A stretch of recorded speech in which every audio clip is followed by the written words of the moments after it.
My camera's off. Wendy Bell Radio is live.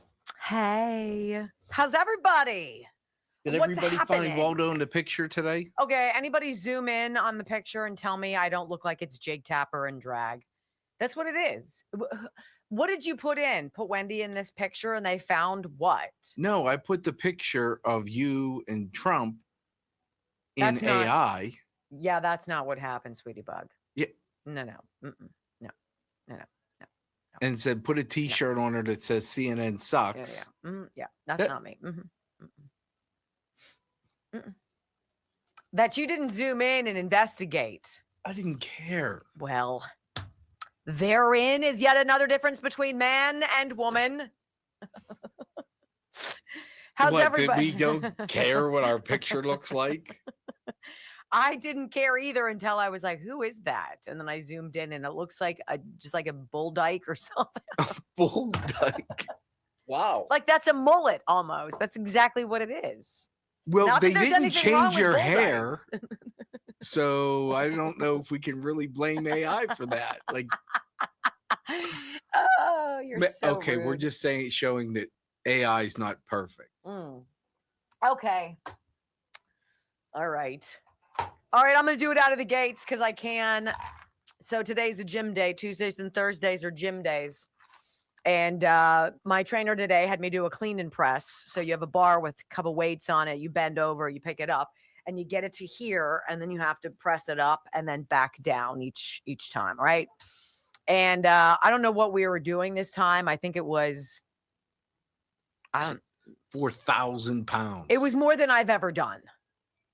I'll just say.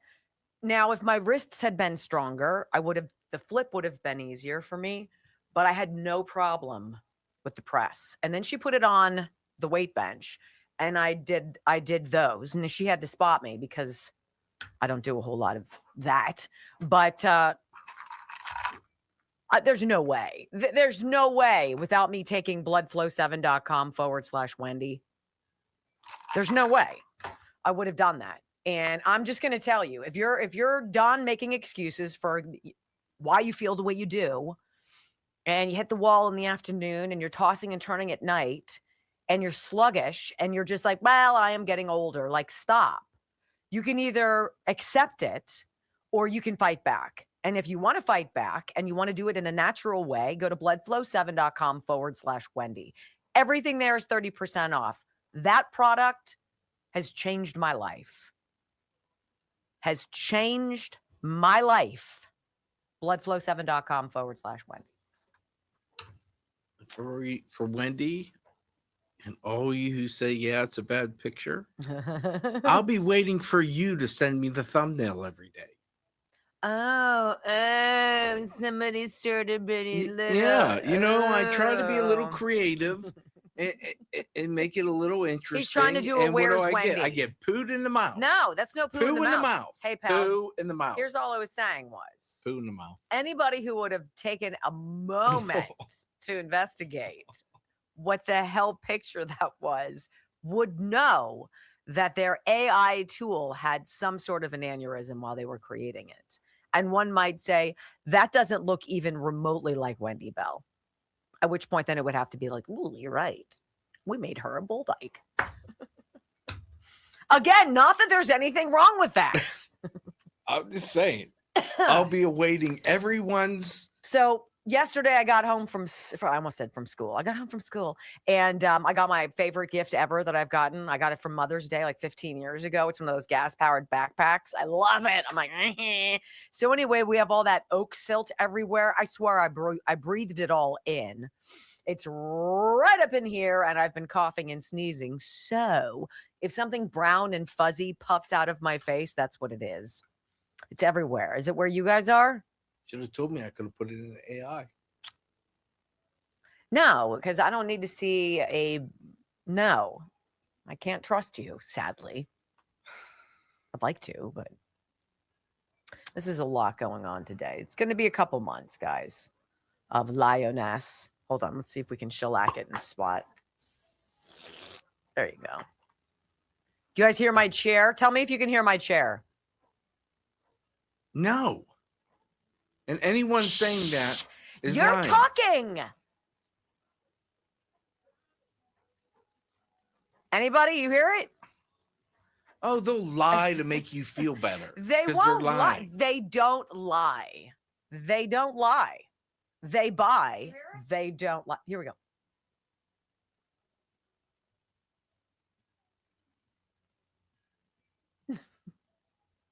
Are you listening? Yeah, I can't hear it. I think a bull dyke like yourself could make the chair rattle. My mullet's clogging my ears. Oh my gosh, you're so rude. BD. You guys should rumble for me just cause. Hi, Darius. Rumble for the bull dyke. WD-40 fund. Thanks, Darius. I Butt love it. kisser. He's not a butt. Yeah, He's he the is. problem. 4, 3, 2, 1. Welcome to your daily dose of facts to fight off the liberal gaslighting. You can be in the middle of a hurricane, You have sanctuary in the city of Chicago.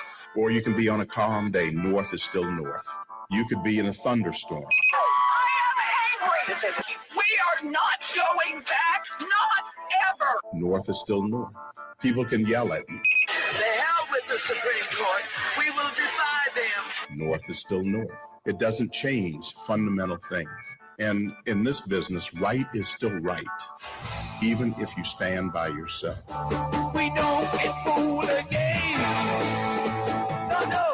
Live across the fruited plain and from sea to shining sea, we're converting the Marxist left 1 hour at a time on the Wendy Bell radio program.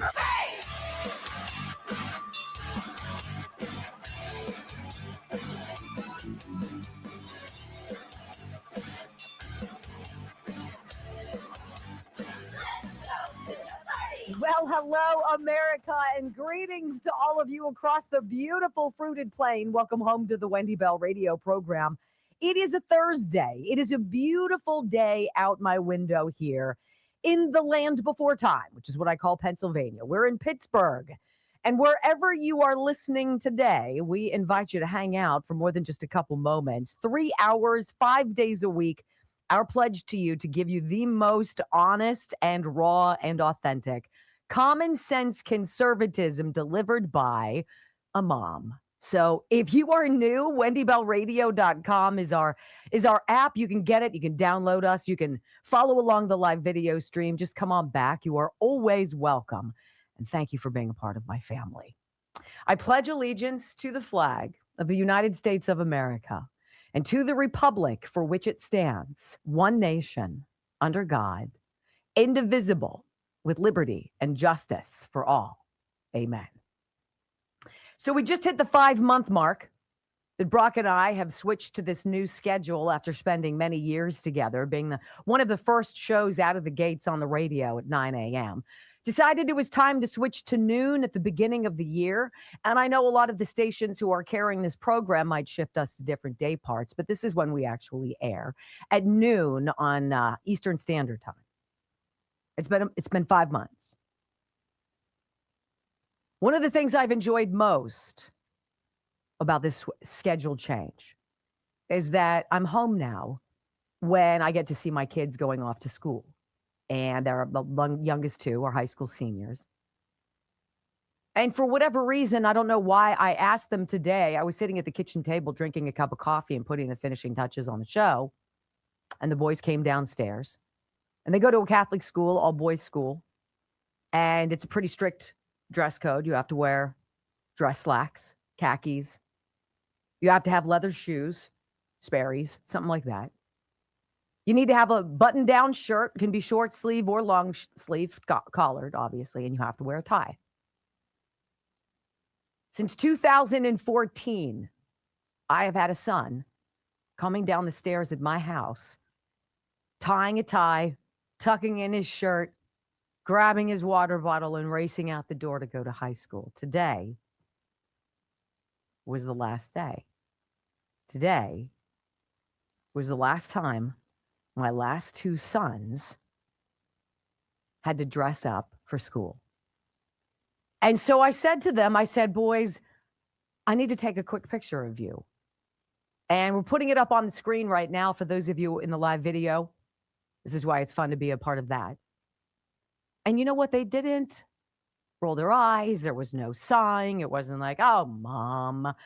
They walked right outside, turned around, found the sun, put their arms around each other like brothers do. And they smiled for me. And that's it. That's it. They've got a couple tests. They got some AP exams. Graduation's coming up. And then that whole thing, the K through 12, it's gone. It's over. It's done, right? And we celebrate these things. These are wonderful moments. But it's so odd because you realize that in your book of life, this particular chapter is coming to an end. And as much as I want to go back to the table of contents and I want to see what's coming next, what happens next, and please, I hope everybody's well in the next chapter. I don't know. I started thinking about it. You know, I fought for this. We fought for this. Think about how you fight. Think about what you do to fight for your kids. Think about what you do to be aware of what's going on. Think about the battles you wage with your spouse because maybe you don't have the same ideas on what you should be doing. Think about all of the safety things you go through. Think about all the times you've monitored them. Don't cross the street like that. Do this, do that. Are you buckled in, right? And then all of a sudden, it's over. I kind of feel that we as a people in these great United States are at the end, towards the end of one very particular chapter. And in this story that is called America, we're but a small fraction of it, this tiny little slice of that story. And yet I believe that this is what you and I have been fighting for. The same way we fight for our kids. We fought for this. We fought for them to be honest with us. We fought for them to give us decent candidates, to give us people that we wanted, who talked about things that we care about. We wanted to find people who understood what it's like to not live on Capitol Hill, or what it's like to be in the trenches, to be the farmers, to be the growers, the providers, the nourishers, the teachers. We wanted somebody who understood that. We wanted somebody who understood, look, we're fair people. We're good people. We're not perfect. But the system that we have isn't working. Certain people are getting away with literal murder, and others are getting arrested for silly things and being thrown away for life. We saw that. We fought that. We demanded better. What we have right now is what you and I have demanded. It's what we went to work every single day to push back against. It's every single time we watched somebody obey some emergency, some edict, some wild fantasy that we knew was garbage. It's every time you swallowed it and walked past it. When you really wanted to say to the person, seriously, do you really think 6 feet away from me is going to protect you? Think realistically, people. We fought. I fought during COVID. I fought to share with you the truth. I fought for my children to not be crash test dummies. I lied. I created a fake stamp from a fake doctor's office, creating a fake vaccine record so my kids could freaking go to summer camp and not have to have the vaccine. And all the while, all I wanted to say was to the guy in charge, think. Why don't you think? You and I have earned this chapter. You and I have been there. We've showed up at the rallies. We've listened to the messages. We did the homework. We researched the people, and we selected the person that we wanted to change the next chapter of this country, our story. And that person is Donald Trump. Donald Trump doesn't wield tremendous influence across Republicans. Republicans control Donald Trump. He listens to what we say. Why do you think the Epstein jazz got dropped? Because he said, look, people are talking about it. It's creating a lot of strife out there. They're demanding the release of the files and make it happen. And so it was done. What's he doing with this UFO stuff? To the best of his ability. People are talking about it. They want to know. And so it shall be done. The people are tired of seeing folks from other countries invade our borders and then steal from our families and mooch off of a system that they then give the double-barrel bird to. And they're done with that. Close the border. And so it was done. And every single story that is coming out, every unraveling of all of the garbage that's been so damn wrong that you and I went to war to fight. You're right there. Because it's about to change. Right before we went on the air, I saw Harry Enton over at CNN. And he was standing at his monitor. He was talking about the GOP, Republican voters' approval of President Trump at this point in the midterm cycle. At this point in the midterm cycle in 2018, Republicans gave him an 85% approval. In 2022, they gave him 76% approval, and he wasn't in office. And then right now, 84% approval. And here's the real warning sign, ladies and gentlemen, for Democrats. You guys don't understand. We have a warrior who listens to us. The number of the MAGA Republicans who say that this next election, these midterms, are the most important time for anybody to get out and vote. 60% of MAGA Republicans say this is that time. All other voters, 36%. This is your story. This is your war. These are our children. This is our time, period. Imagine that, all from a picture in the driveway of my sons. When we come back on the Wendy Bell radio program. Speaking of Harry, he did a little shtick earlier than today. He's talking about the moment Democrats are forced to admit that California is a total dumpster fire. This is that moment. Next on the Wendy Bell Radio Network.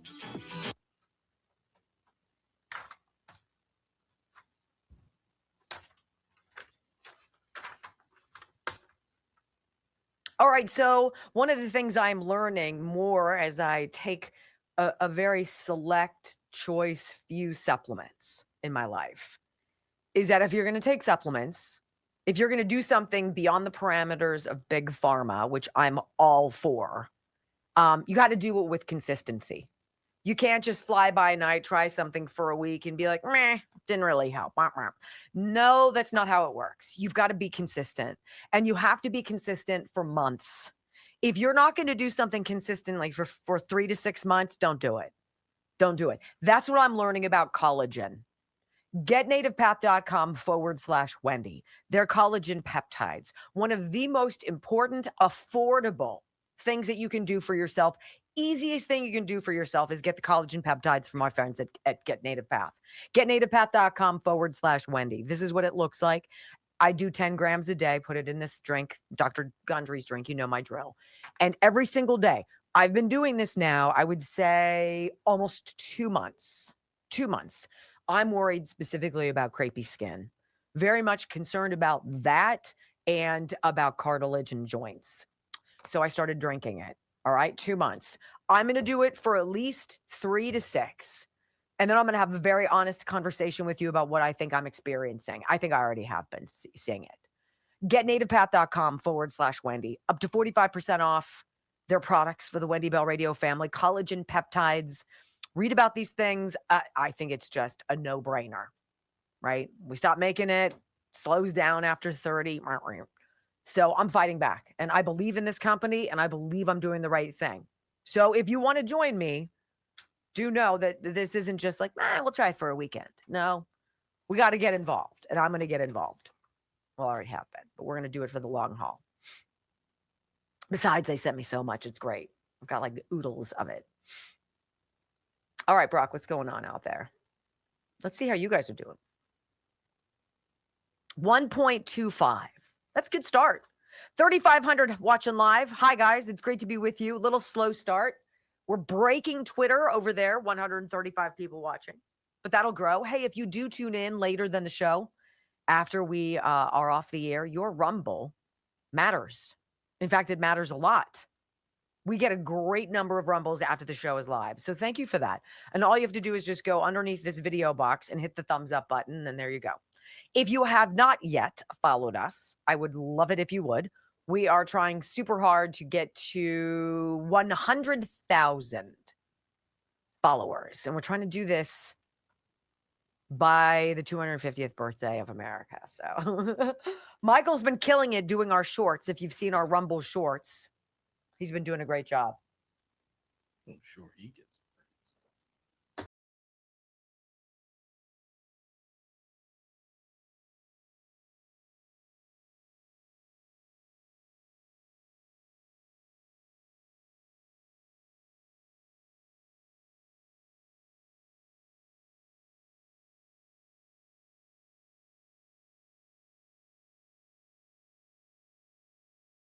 California is a total dumpster fire. Nearly 3 in 4 voters say the cost of living in California is totally unmanageable. Like, literally, it's come to this. Like, we haven't had a conversation until now that this is the moment all of a sudden people are like, well, dang.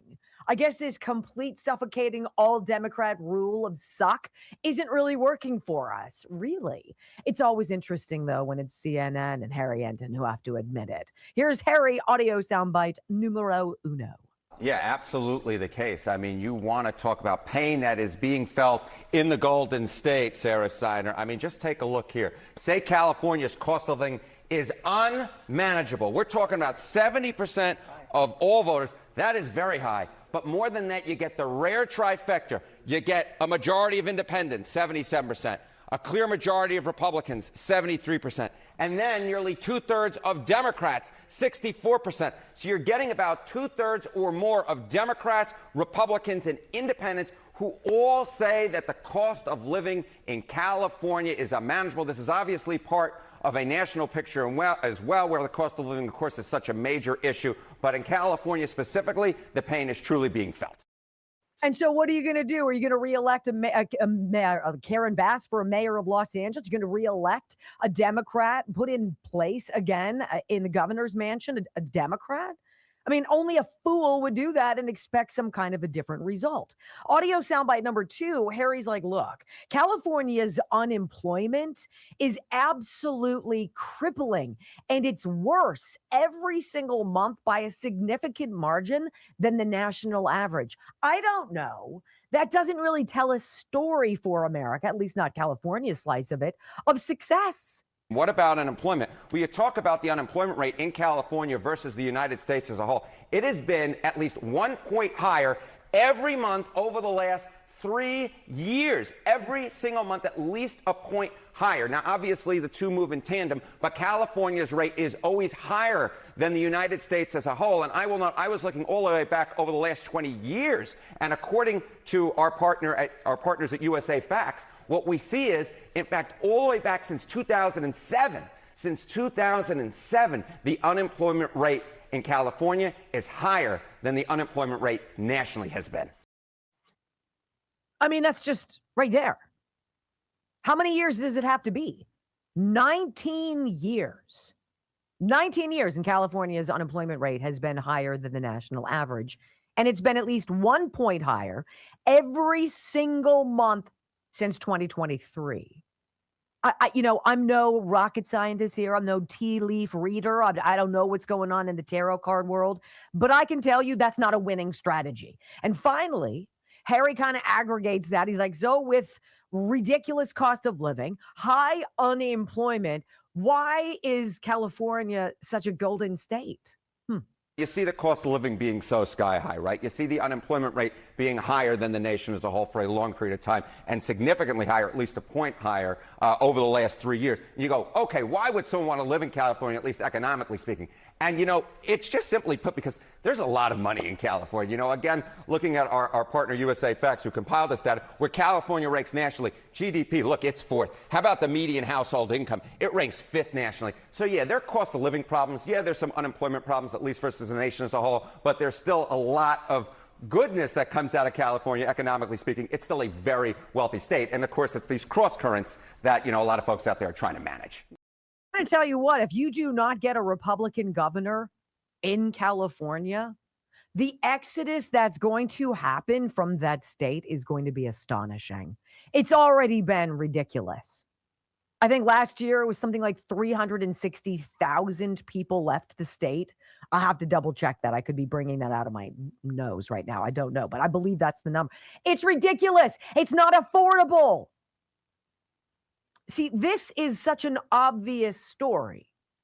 This is a story that can be fixed. This chapter can end. And this is why the mayoral debate last night in California, in LA with Spencer Pratt, a guy who's making himself more well-known now than he did as a reality TV star on a program called The Hills. He's making himself completely known. He's making himself the MAGA candidate. Why? Because he's just like you and I are. He wants to know why his house burned. He wanted to know why. He wanted to know why his parents' house burned. He wanted to know why Karen Bass fled the country. He wants to know why the reservoirs were dry. Why were 1/3 of the fire trucks out of service? How did State Farm pull all of their insurance coverage days before it happened? All of these things that regular people like you and I sit back and ponder. Spencer Pratt did.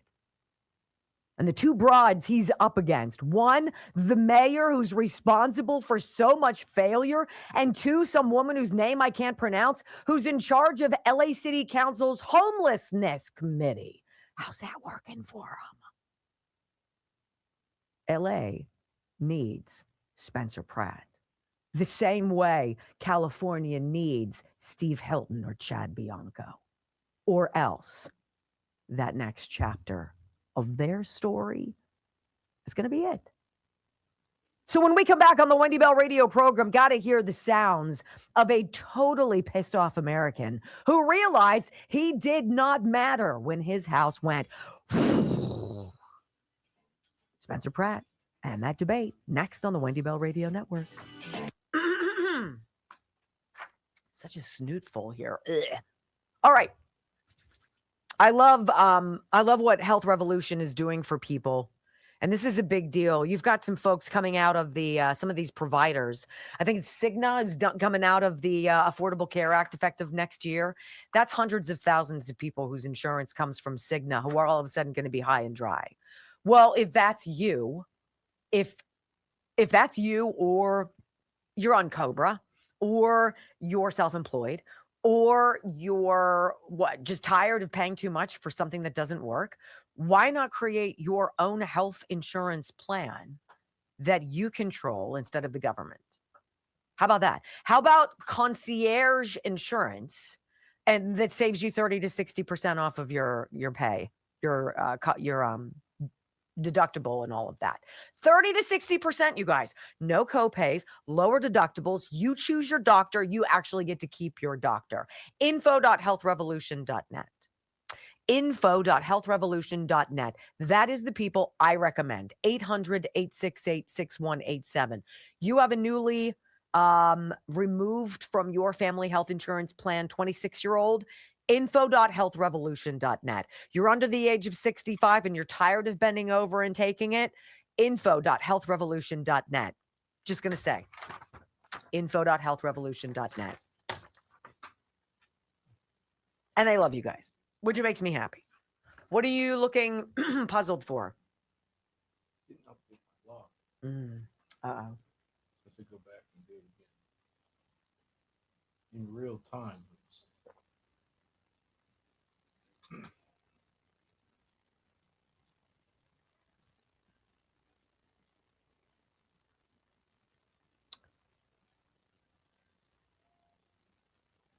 I don't know about you guys, but I am seeing at my house some wonderful new hosta coming up out of the ground, some beautiful rose bushes, things of that nature.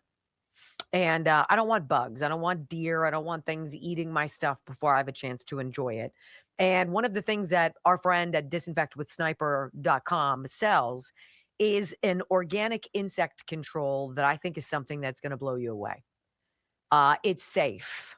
So organic, it's not going to hurt you. It's not going to hurt your family. It's not going to hurt your pets, grandkids, children, what have you. It's not going to. Nothing is safer. Nothing works better. They stand by these claims.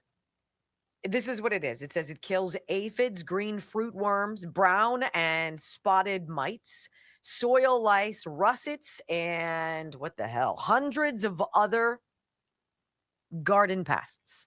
This is what it is. Harmony Garden Organic Insect Control is earth-friendly, 100% non-toxic, and safe for plants, people, and pets. Provides organic garden protection from seedling to harvest, indoor and out. Harmony. This is one of those things. If you're a geek about gardening, if you're a geek about your flowers and your vegetables and all of that, you need to get yourself some Harmony. And while you're there, get some dead weed brew. That's what I need. That knocks out ivy, all of the creepy stuff that invades it'll knock it out and it won't come back. That's nice. And the other one was the deer stop. It's a spray for, spray it on your plants. It's safe for them, but it's such a turnoff for the deer. And then they stop munching on all of your things, right? All of these things are available at disinfectwithsniper.com. And I will say they ship often same day. So if you have a gardener mom or sister or daughter-in-law, and she's big into being outside, and talk about a bevy of wonderful products that you could get her. And all of them are safe for her family. Remember to get the Harmony Garden, because there's two. Disinfectwithsniper.com. You'll get it before Mother's Day. It's just one of those things. She'll get it before Mother's Day. Today's Thursday. She'll get it. Wow. They're that fast. Brock. Yes or no? Yeah, but they're that fast. They're that Is fast. The postal service that fast? They process orders, received orders are out within a day. Yes. Usually that day, that afternoon. They're that good. There's so many great things to buy there too. So many great things. From the 250th flag. They're beautiful. The one that's embroidered, that's great for inside, and the less expensive one for outside. Or the paintings are up of the 250, but that's pure charity. If you buy something off there, it 100% goes to charity. I'm not so sure people will understand what that means if they're not frequent flyers, but. What do you mean? If you buy the paintings? Yeah, they don't understand why paintings would be on a site with bug spray. Right. Just because they're there and it's for charity. So I don't know. If you're there, I'm saying, and you scroll down and hit load more it's a way for them to make money for their libraries and yes. No, scholarships for kids. Very well said. Yes. All right. You guys have one job. Grumble. You have one job, and that's to get us. We're a 1-5 now. Let's get to 2. Let's do that. We can do this together. Did you hear Karen Bass say the F word? It's funny. She tried to say twalk, and she said walk.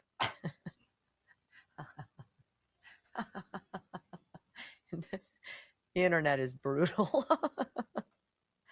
Oh, Karen. Karen, you ignorant. Boop.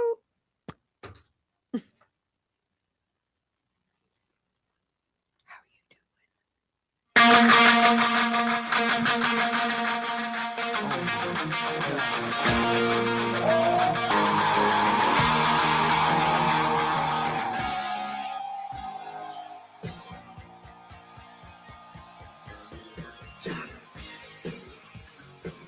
Welcome back to the Wendy Bell radio program.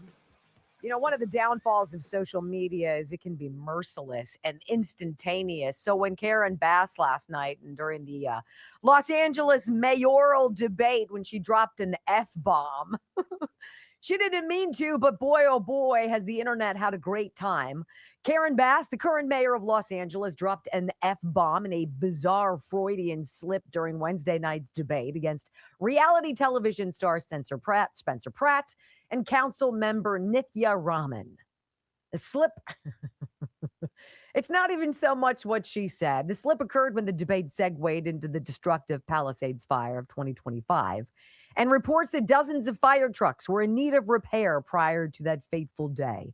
It was when Bass had to utter the word trucks that another word slipped out. So yes, she said, there were fire trucks that were broken, but there were also fire Fs.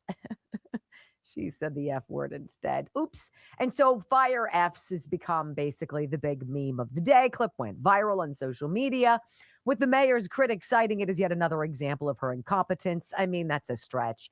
She misspoke. It happens, but it's funny, especially when it's somebody who sucks. And so this person writes, yes, the mayor of LA just said fire Fs instead of fire trucks on live TV. And yes, the fact that she left town before it burned down is reason enough for her to never, ever serve this city again. Somebody else writes, I just spit out my water. Well, the good news is Spencer crushed it. And then the hashtag fire Fs. And then this one says, she shall henceforth be known as Fire F. And I don't mean the good kind neither. So anyway, people had a great time, but I think the one who had the best time was a very comfortable looking, tired of all the crap, Spencer Pratt, representing in one man the exhaustion of a beleaguered city. One of the most beautiful places on planet Earth that is now overrun by drug addicts and the homeless and all of the problems that they create. The parks that are now drug dens, right? That Karen Bass wants you to believe are family friendly and safe for everybody to use. They just had a huge bust. They seized enough fentanyl in this one park, MacArthur Park, to kill 180,000 Americans. But other than that, Spencer Pratt stands there as a man who lost his home to circumstance, bad luck, and really crappy leadership. I want to play for you a series of audio sound bites. I'm less inclined to play what the other hacks had to say because I don't care about them. This guy was the star of The Hills, the TV show. Lost his home, lost everything he owned in the Palisades fire. He chronicles the nightmares that he has endured as a fire victim, as a Los Angelino, shafted by the system that everybody else has been. And he connects with real people out there because he is one of them. Here's Spencer Pratt when asked how he plans to use what he's experienced in his own individual fire tragedy to help others moving forward should he win. He absolutely ruins Karen Bass and her fire apps. There you go. You lost your neighborhood. How does that really color your view of what needs to happen at this point? And how does that help others moving forward? Yes, thank you for the question. To the Mayor Karen Bass's, the 1,000 firefighters that were available, but there was no engines for them because of the $17 million that Chief Crowley had asked the mayor for 9 weeks before, and Mayor Karen Bass denied it. So they may have been available, but they didn't have the equipment they needed. Not to mention Janice Quinones, who Mayor Karen Bass put into her position of power at the LADWP. She drained both of these reservoirs that these firefighters needed to put out these fires. A lot of people will talk about climate change and hurricane force winds. The winds in the Pacific Palisades never reached higher than 40 miles per hour. For those first 6 hours, they didn't go above 27 miles per hour. So without those two reservoirs filled with 117 million gallons and 5 million gallons, these firefighters had to fly all the way to Malibu and Encino to get water. So that, to me, is the most dangerous thing that the mayor put us up against. Mr. Pratt, a follow-up here, though. What would you do moving forward that would make this better 2 years from now if we face the same situation? Well, first off, as mayor, I will never drain the reservoirs that we need for wildfire protection. There's this conspiracy now that they're empty, that they were for drinking water. But if you research it, they were actually made for wildfire protection. As mayor, I'm going to add 20 dip sites all around the communities connecting to pools. So God forbid the water system goes down again, these dip sites that will be connected to individuals' pools will fill up for the helicopters to have water. Mayor Bass, do you have a response to that? Yeah, absolutely. He's saying several things that are completely inaccurate. First of all, there was one reservoir that was out of commission. He is correct. 1 million years ago, it was for wildfires, but over the last 30, 40 years, it's been for drinking water. He talked about the winds. That is just completely inaccurate. If that were accurate, then the planes would have been able to fly. And so the winds reached close to 100 miles an hour, and the planes were unable to fly. So if there were reservoirs, if that reservoir had been open, it would not have worked. We had two other reservoirs totaling 8 billion gallons that were available. But could not fly. Yes, she mentioned me. So she's an incredible liar. Everyone on their phones, Google it. 40 weather stations in the Pacific Palisades. It never went above 40 miles per hour. She is referencing the Altadena fire. No. I have to interrupt you. No name calling, She just please. lied, though. Yeah, but no name calling. She called me a liar. I did not. That's where we are. There's this hack news chick who's like, no names. Well, she's a liar. She's lying to you right now. Well, you can't say that. That might hurt somebody's feelings. Well, you don't want to do. Well, she's a liar. If she killed somebody, could I call her a killer? Or do you have problems with that too, right? She's a liar. She's standing here lying to you. And he tells everybody where to find the data. Pick up your phone, go to Google, search this right now. Find out what he knows. This dude has done his research. He knows how many firefighters were there. He knows how many fire engines they didn't have rolling. He knows all about the water woes. He understands the reservoirs. He's got it all down pat. And Karen Bass thought she was just going to slide in here because she's the incumbent and she's black and she's a chick. And so everybody will vote for me, right? No. We want merit. We want ability. Spencer calls out his opponent, Nithya Raman. She's a Democrat socialist who chairs the Housing and Homeless Committee on LA City Council. He's like, you're in charge of the homelessness problem, and you think you should be mayor? Are you out of your mind? Say Councilwoman Robin acts like she doesn't have any authority with this homelessness. She was the third most powerful person in city council. She runs the homeless housing thing. She acts like this is just Mayor Bass. First off, inside safe, I like to say inside safe makes all of us outside unsafe. The reality is no matter how many beds you give these people, they are on super meth. They are on fentanyl. The DEA statistic says 93% of this is a drug addiction problem. Nithya, Councilwoman Robin's plan for treatment first, I will go below the Harbor Freeway tomorrow with her, and we can find some of these people she's going to offer treatment for. She's going to get stabbed in the neck. These people do not want a bed. They want fentanyl or super meth. These ideas cost us over $400 million to house. For 70, what did you say? 3,000 people for $400 million? This is an absolute failure for both of them. They're a team. They're working together. This is what they do. What a great takedown. And then there's a question about the police, about getting more cops on the beat. And he's like, we're not overfunding our police. We can't get enough people to be cops. And so the ones that we have are being beaten with overtime, and it's boning us financially. In many cases, what is your strategy for getting more people, recruiting more officers and paying for them? You know, it's more expensive than hiring them is overtime, because that's what these salaries for the fire department that everyone's complaining about. Everyone's understaffed. So first off, I'm going to bring hiring back to the LAPD. Right now, the LAPD is hired by the same people that hire sanitation, and we need to bring it back like it was 20 plus years ago so that police hire police, and we need a 10-year plan. It's going to take 10 years to get to the 12,500 officers that we need, and that needs to be a priority. Our sheriff's partner, they're the same size. They have $1 billion more budget for the same size. So this idea that Councilwoman Rahman keeps saying that the police department is overfunded, public safety should be our #1 priority. And we're going to find all this money when we stop her useless open bed plans that actually doesn't put drug addicts in these housing that we're spending billions of dollars. And we're going to actually start checking where this money is going. Not to mention, when you get rid of all the drug addicts off the street, the police won't be responding to the drug addicts all day long. Spencer Pratt just put the entire establishment on blast. When I win, we're going to dig through everything. You think what Dr. Oz and Nick Shirley found out with hospice fraud, you think that's offensive? You find that egregious? We can't wait to see what we're going to find. Do you think the machine isn't going to come out guns a-blazing against that? And then he said this, on working with Karen Bass to fix the problems of Los Angeles. This is Emmy Award winning. First off, Mayor Bass and I are definitely not working together.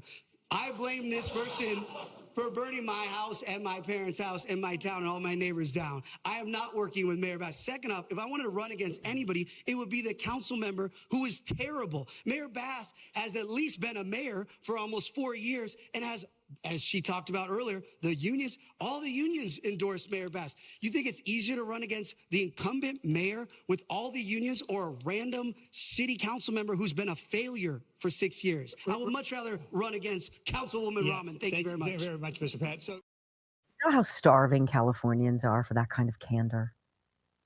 Do you know how they're scraping at the walls for this? Just tell us the truth. Just talk to me like a real person. Not that you're trying to get my vote, but that you've proven to us, that you've done your research, that you understand what's going on. He's saying, I'm not one of these people. I'm not one of these outsiders. I lost everything, and I blame her. And I will do everything in my God-given ability to take her down and to save the city I love. Tell me that's not a small microcosm of what President Trump did, because MAGA created that. When we come back on the Wendy Bell radio program, burn your party to the ground. We just did. Benny Johnson with some very interesting advice for the Democratic Party. Torch it, because it's destroyed anyway. Next.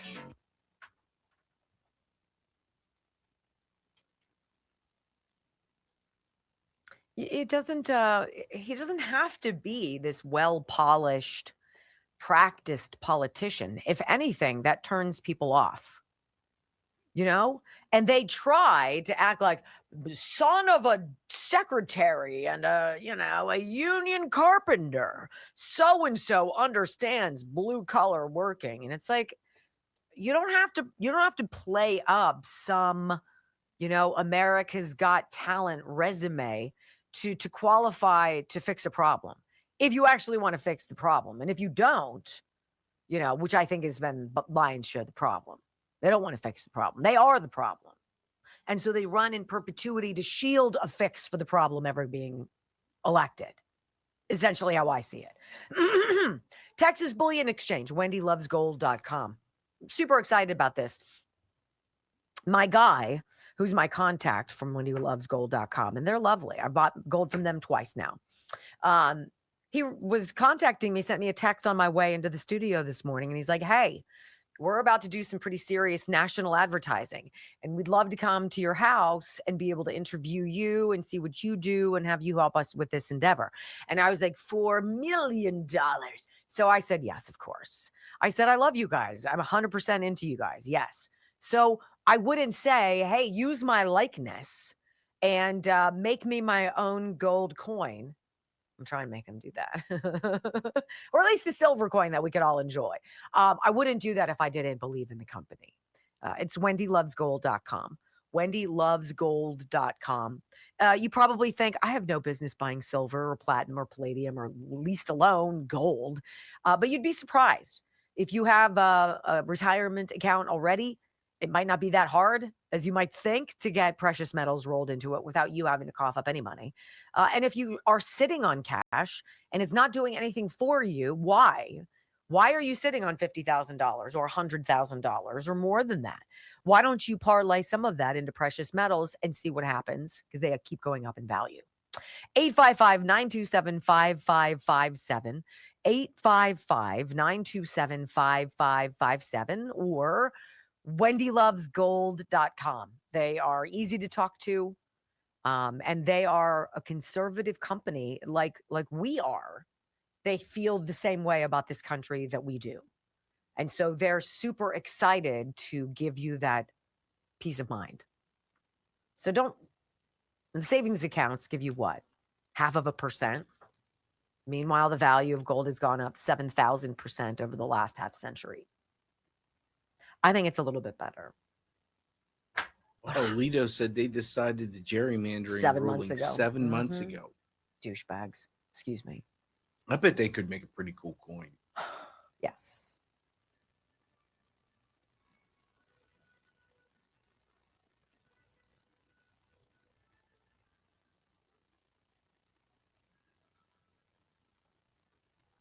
Your boy Tedros from the World Health Organization says he hopes this incident will make Argentina and U.S. reconsider their decision to withdraw from the WHO. What incident? This hantavirus? Yes. Whatevs. I don't know. I trust nobody and I believe nothing. So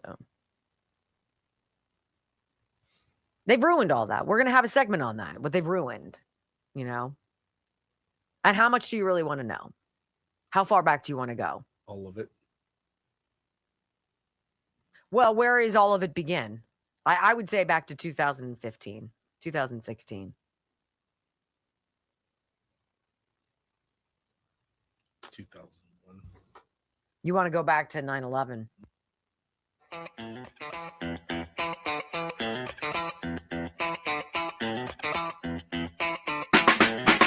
You know, when your park is overrun by gangs, and I'm not talking the Crips, I'm talking about MS-13. I'm talking about Tren de Aragua.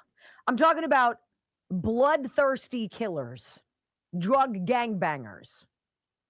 Those people move into your community, into your park. What do you do about it? Well, you would alert the mayor's office and then they would hopefully fix it. But that's not exactly what's ever happened. A park that both Eric Swalwell and Karen Bass have claimed has been a wonderful place, family-friendly, this place called MacArthur Park. It was just raided by the feds, drug-infested, enough fentanyl seized to kill almost 200,000 people. And everybody knows to stay away from MacArthur Park. It's a beautiful park. It's not far from what? Dodger Stadium? Hollywood sign? I don't know. Not far from any of that stuff. But you can't go there in a state that has the highest property taxes, highest insurance rates, highest gas, highest mortgage rates, highest everything, right? Where everything is unreachable. You can't even go and push your kid on a swing in a park. And you expect us to believe that Karen Bass is what LA wants. Benny Johnson on with Jesse Waters last night. And I thought this was a very apropos take on what happened in Indiana. This slugfest barn burner of a MAGA victory sweep, where all of these Indiana state senators who voted against the president's push to redistrict the state got their butts handed to them. They got sent home. We don't want you anymore. Benny Johnson's take and his advice to the Democratic Party. Look, we burn down our rhinos. It's time for you to burn down your progressives and reclaim your party before it's too late. And the final thing I'll say, Jesse, on this is it feels good right now being insurgent Republican. It feels good what happened in Indiana last night. Sticking it to the establishment in the Republican Party that have betrayed us time and time again, that's a great feeling. Ripping them out of their halls of power and casting them into the unemployment line, that's a great feeling. Democrats should do that in California. You've been betrayed by your leaders. Rip them out of their marble hallways and cast them into the welfare lines and the food lines, just like where they want you to live. It's a great feeling. Democrats, you can do it in California. Get rid of your establishment. They're incapable of it because they can't even say no. You can be Mexican, break into the country, commit crimes, bill us for free breast implants, and the Democrats would be like, great American.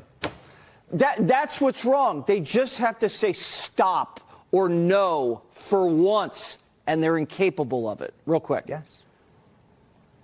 Yeah, I mean, you're right, Jesse. And in your opening, you said that these fake breast implants are keeping California afloat. And I'm just thinking that, you could maybe just float them right back over the Rio Grande, right? That would be a great, that's just what could be a deportation tactic. That's right. It's very safe, very buoyant. Benny, good to see you. Very funny.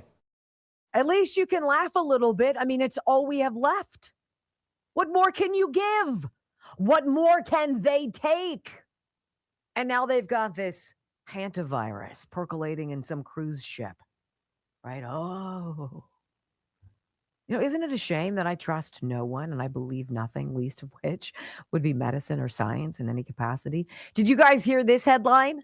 And I'll just drop it on you before we run out of time in this segment. Sam Alito, Justice of the Supreme Court, who ripped Ketanji Brown Jackson for her very small-minded dissent to the high court's ruling against racial gerrymandering, and then got her unease in a bunch when the high court again, almost unanimously, said that they can fast-track the changes to these congressional maps to do away with the districts that were racially determined because the high court has now determined that that's unconstitutional. And she lost her mind. Sam Alito has come out after spanking her and saying maybe you should kind of keep your lips sealed. He also said that they were sitting on that dissent, Kagan, Sotomayor, and Ketanji Brown Jackson, for 7 months. They had made that decision about the gerrymandering, that it was unconstitutional 7 months ago. And they drew out Stonewall, slow walked that dissent, hoping to drag out the clock so that changes to the districts could not take effect in time for this coming up midterm. And that their goal was to, by what? Hell or high water, claw their way back into the halls of power. And somehow, with Virginia screwing all of the Republicans, taking away 4 Republican seats, somehow being able to jumpstart another impeachment process against this president and stop the investigations, stop the exposure, stop the drip of truth, stop the transparency. But you know what? We freaking voted for it. Period. Hour number 2 of the Wendy Bell radio program. Apropos, how much do you really want to know? How much do you want to know? How much truth do you really want? And would you be ready to handle it? Let's go there together next on the Wendy Bell Radio Network. I did sort of sound sultry there. Did it work? How do you do it? Probably not. Sounded creepy. All right. I want it all. You want everything? Yep. I don't know if I do. Well, here's the thing. I don't know if I do. One thing's going to lead to another. Yeah. Right? You're going to find out this stuff that you don't want to know. Yeah. And all of a sudden you'll be like, well, then what about X or what about Y or what about Z? So I think it's a slippery slope. You tell me a little, I'm going to want more. So little becomes a lot real fast. How many of you have gotten tulip blooms? You did. Brock raised his hand. I have it. I love it. I think it's something that, it's one of those things. A lot of people, I have a friend, my friend Diane, who went to go see Dr. Simkovich for her tremor. She has fun signature gifts that she gives. She's great with cute little note cards and little statements and things like that, sort of like her jam. She'll give me a little something or other. I have one that she gave me. It's a little wood thing. It says, "All my pants are sassy." And it's just a cute little, "I see you and you go, girl. And I love you." It's the cutest thing. I have it on my windowsill, right? My signature, I think, things that I'm going to give people if, for instance, they invite me over for a dinner party or what have you, or if it's somebody special, I'm just going to start doing this for them. Because look, 10% off, this is $60, $65, I think it is. This velour massaging oil, I use it every day, multiple times a day, and I have for 5-6 weeks. And that's how much I've used. So I'm going to have that as my signature. I'm going to start doing that. I'm going to give to people who are important to me items from this company, tulipblooms.shop/Wendy. Their products are, I don't know how to describe it. They're literally delicious.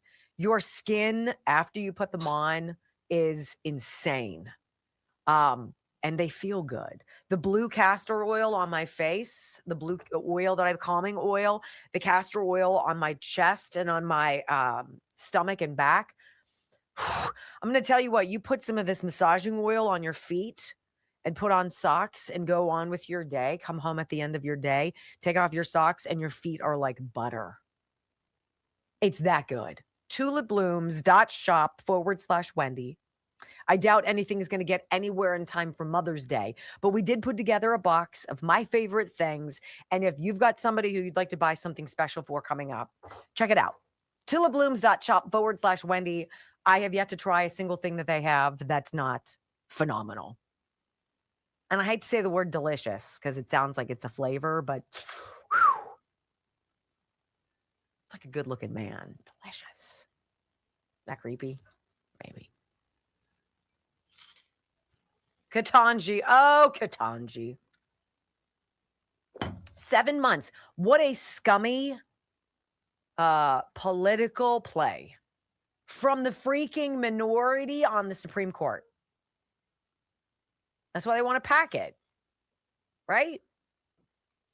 Whatevs.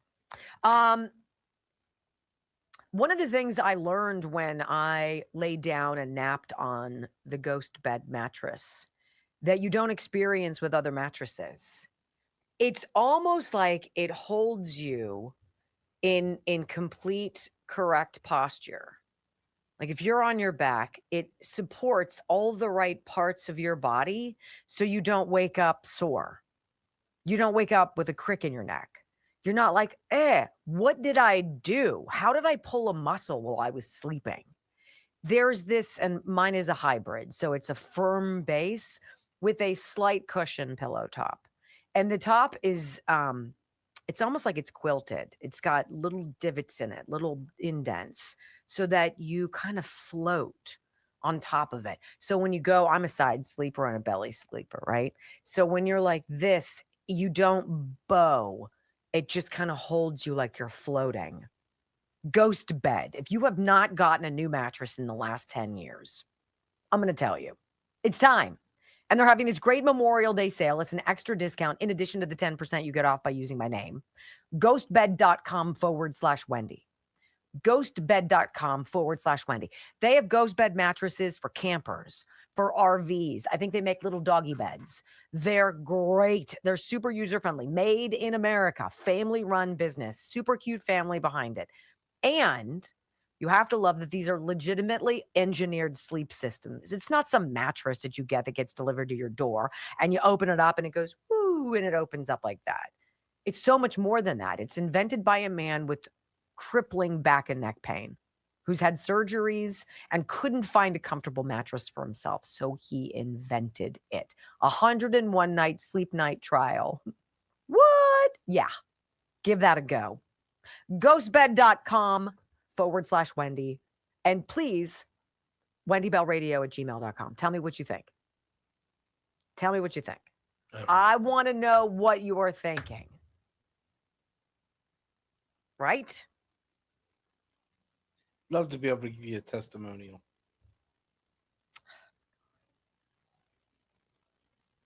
Do you want me to see if they'll give you a new damn mattress? No. Yes, you do. No, I don't. What size No. do you want? What size? No, he's going to be a snoot. I'm going to have one that has the two things that go up and down. I do. That's my next bed purchase. Okay, well, good luck with that. Let's see. You guys are going to be pleasantly surprised by the affordability of the ghost bed. It's something special. I'm going to tell you. And you sleep like so nice. Hyperbaric chamber.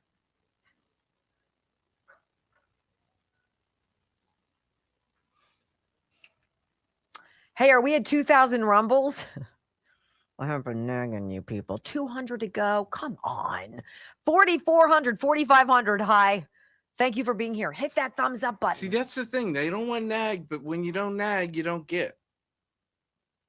327. We've tripled our our score on X. Thank you. If you don't ask, the answer is always no. All right, how far do you guys want to go back? Put it in the comments section. Are you ready to handle all of it?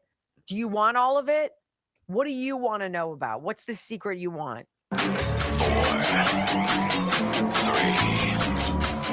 2, 1. Wendy Bell. Inspiring solutions to save America, one show at a time.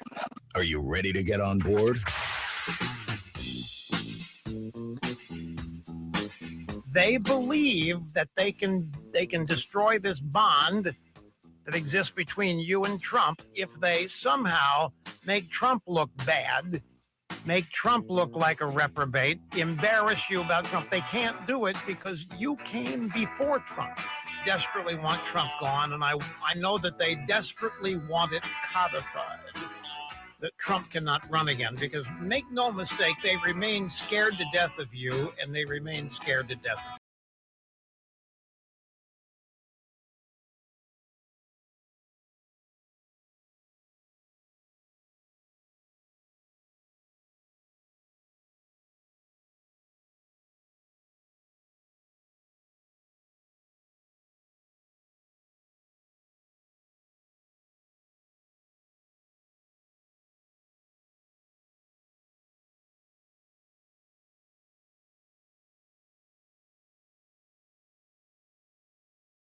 Make America great again.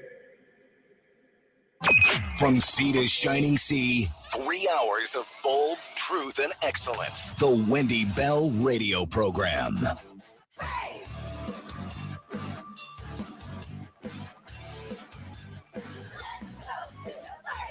Welcome back. Hour number 2 of the Wendy Bell Radio Program is here and live and on the clock. Remember, WendyBellRadio.com. If you'd like to watch us and not just listen to us, because I'm fabulous, but you already knew that. Okay.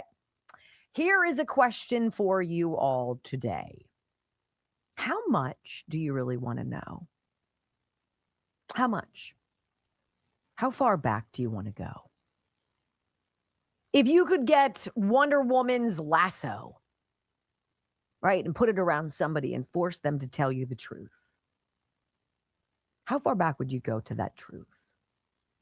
Would you want to go well back in time? Would you want to go back to a specific event? Would you like to go back to 9/11? Would you like to know the truth about who really attacked us? Was it what they said it was? Was it why they said it was? Or was it something else? Would you go back to, I don't know, the election of Barack Obama? Would you go back to 2016 when it was so obvious that they weren't expecting President Trump to win? But because of you, he did. And then that spurred a level of criminality in a chapter of American history that is as dirty as ever has been written. I want to go back to that.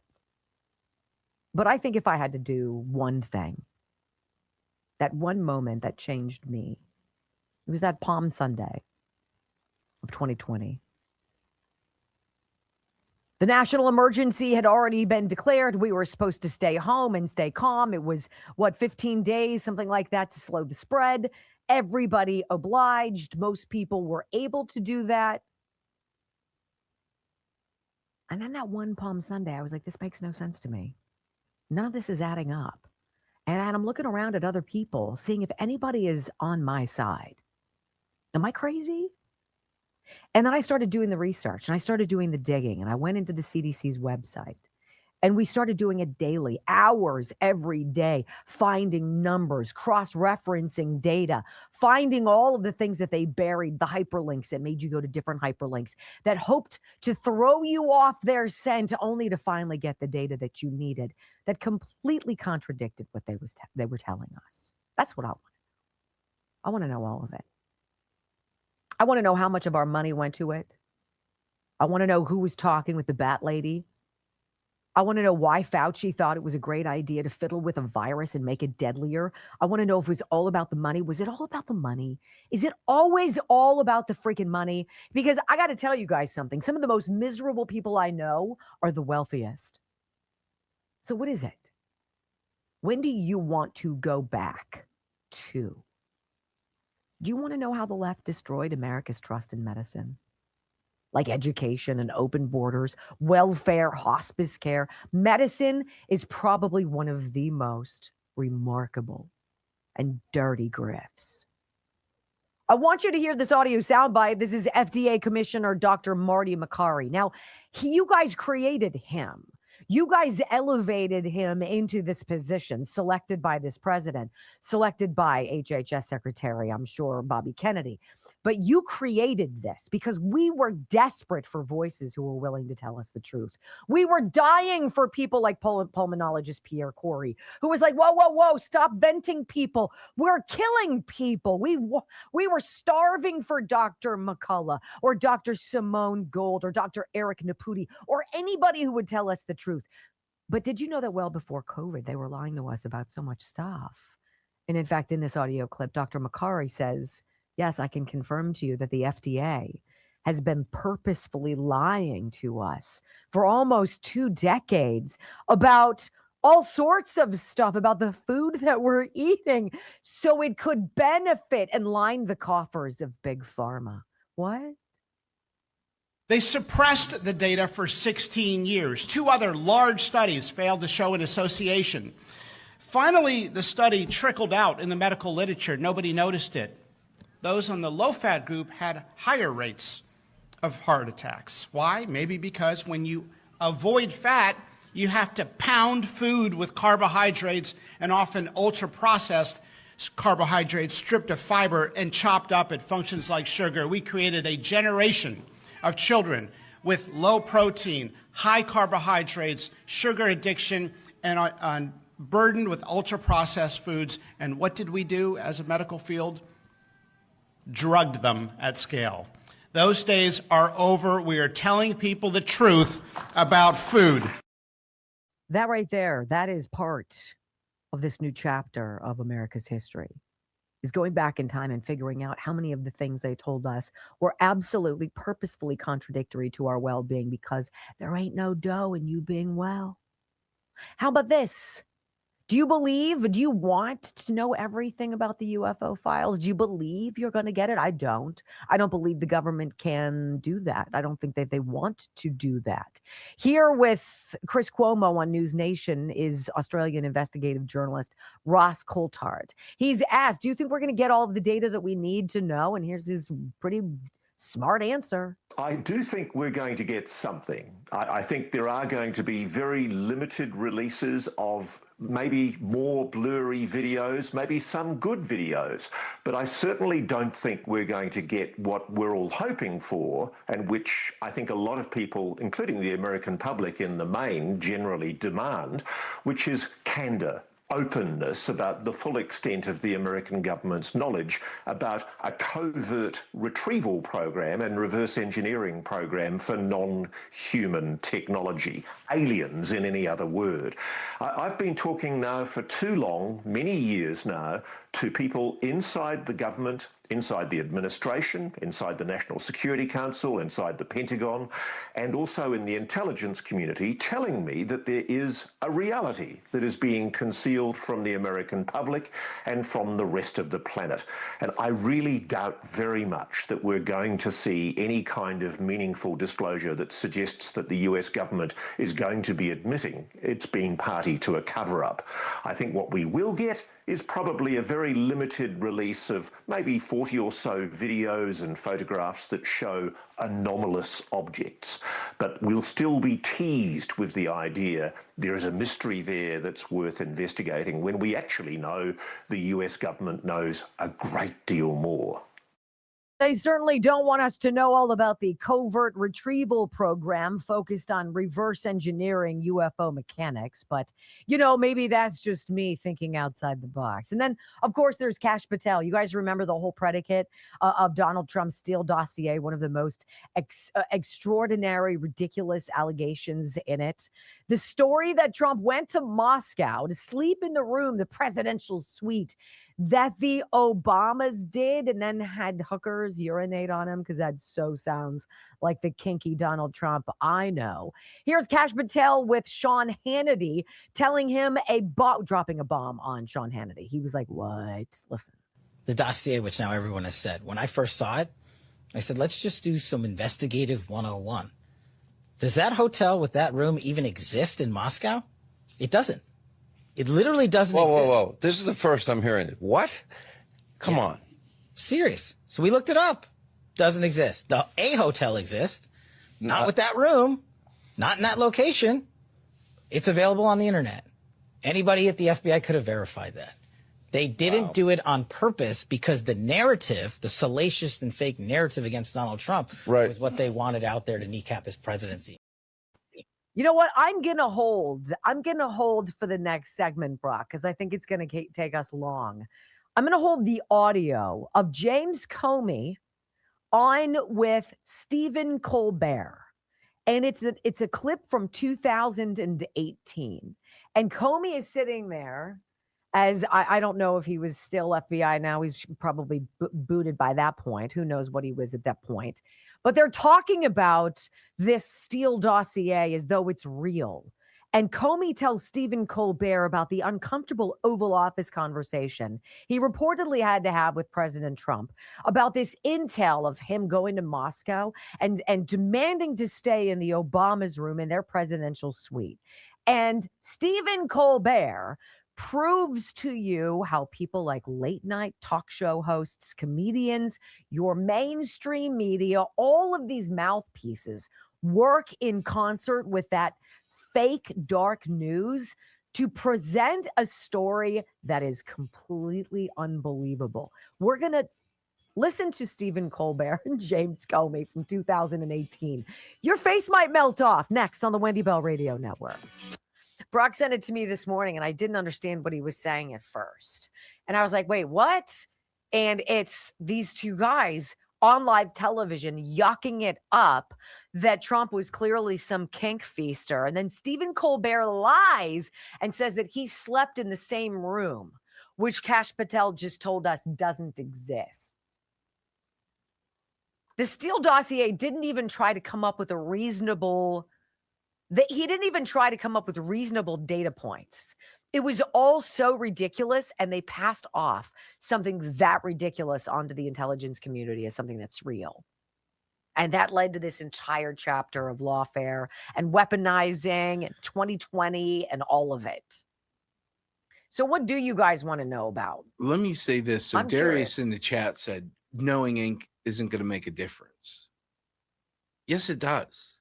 It helps you prevent you from Doing it falling again. for it again. Mm-hmm. It takes away the splendor when you find things out around certain holidays as a kid. You find things out, and then it loses that little bit of, I'm assuming for mom and dad also, it loses a little luster.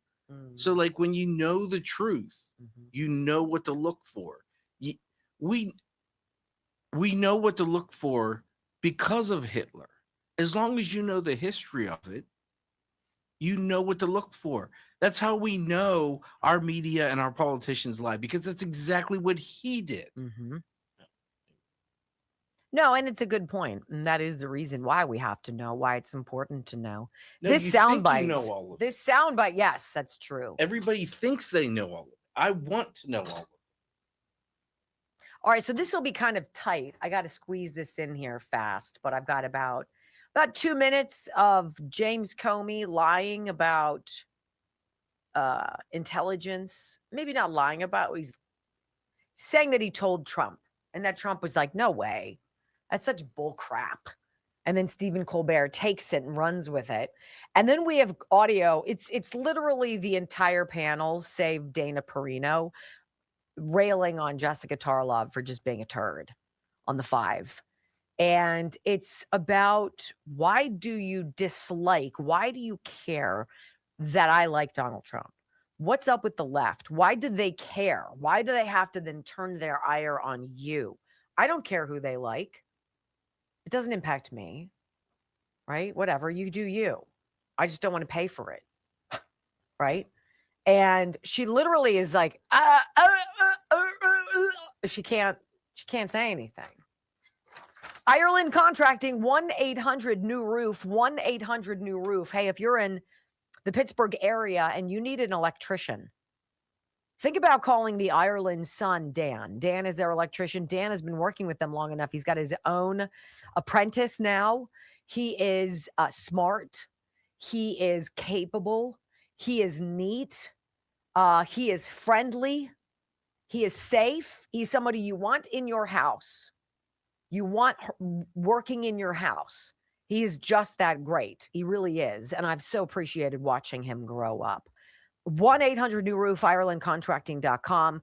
I remember when he was just out of his trade school and it was a lot quieter. And now he's a real, like, he's in business and he does a great job. 1-800-NEW-ROOF, IrelandContracting.com.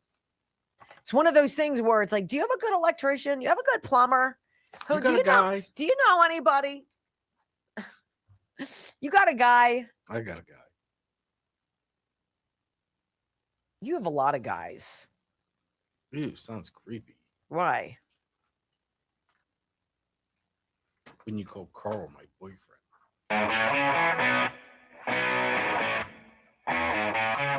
Welcome back to the Wendy Bell radio program. All right, so I've got 2 audio clips I got to squeeze in here before the bottom of the hour.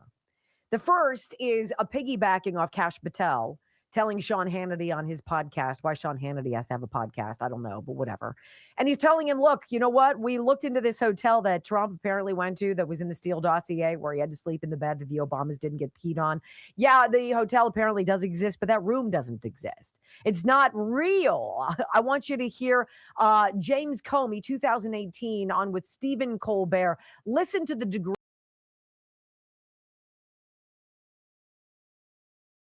All of that was made up.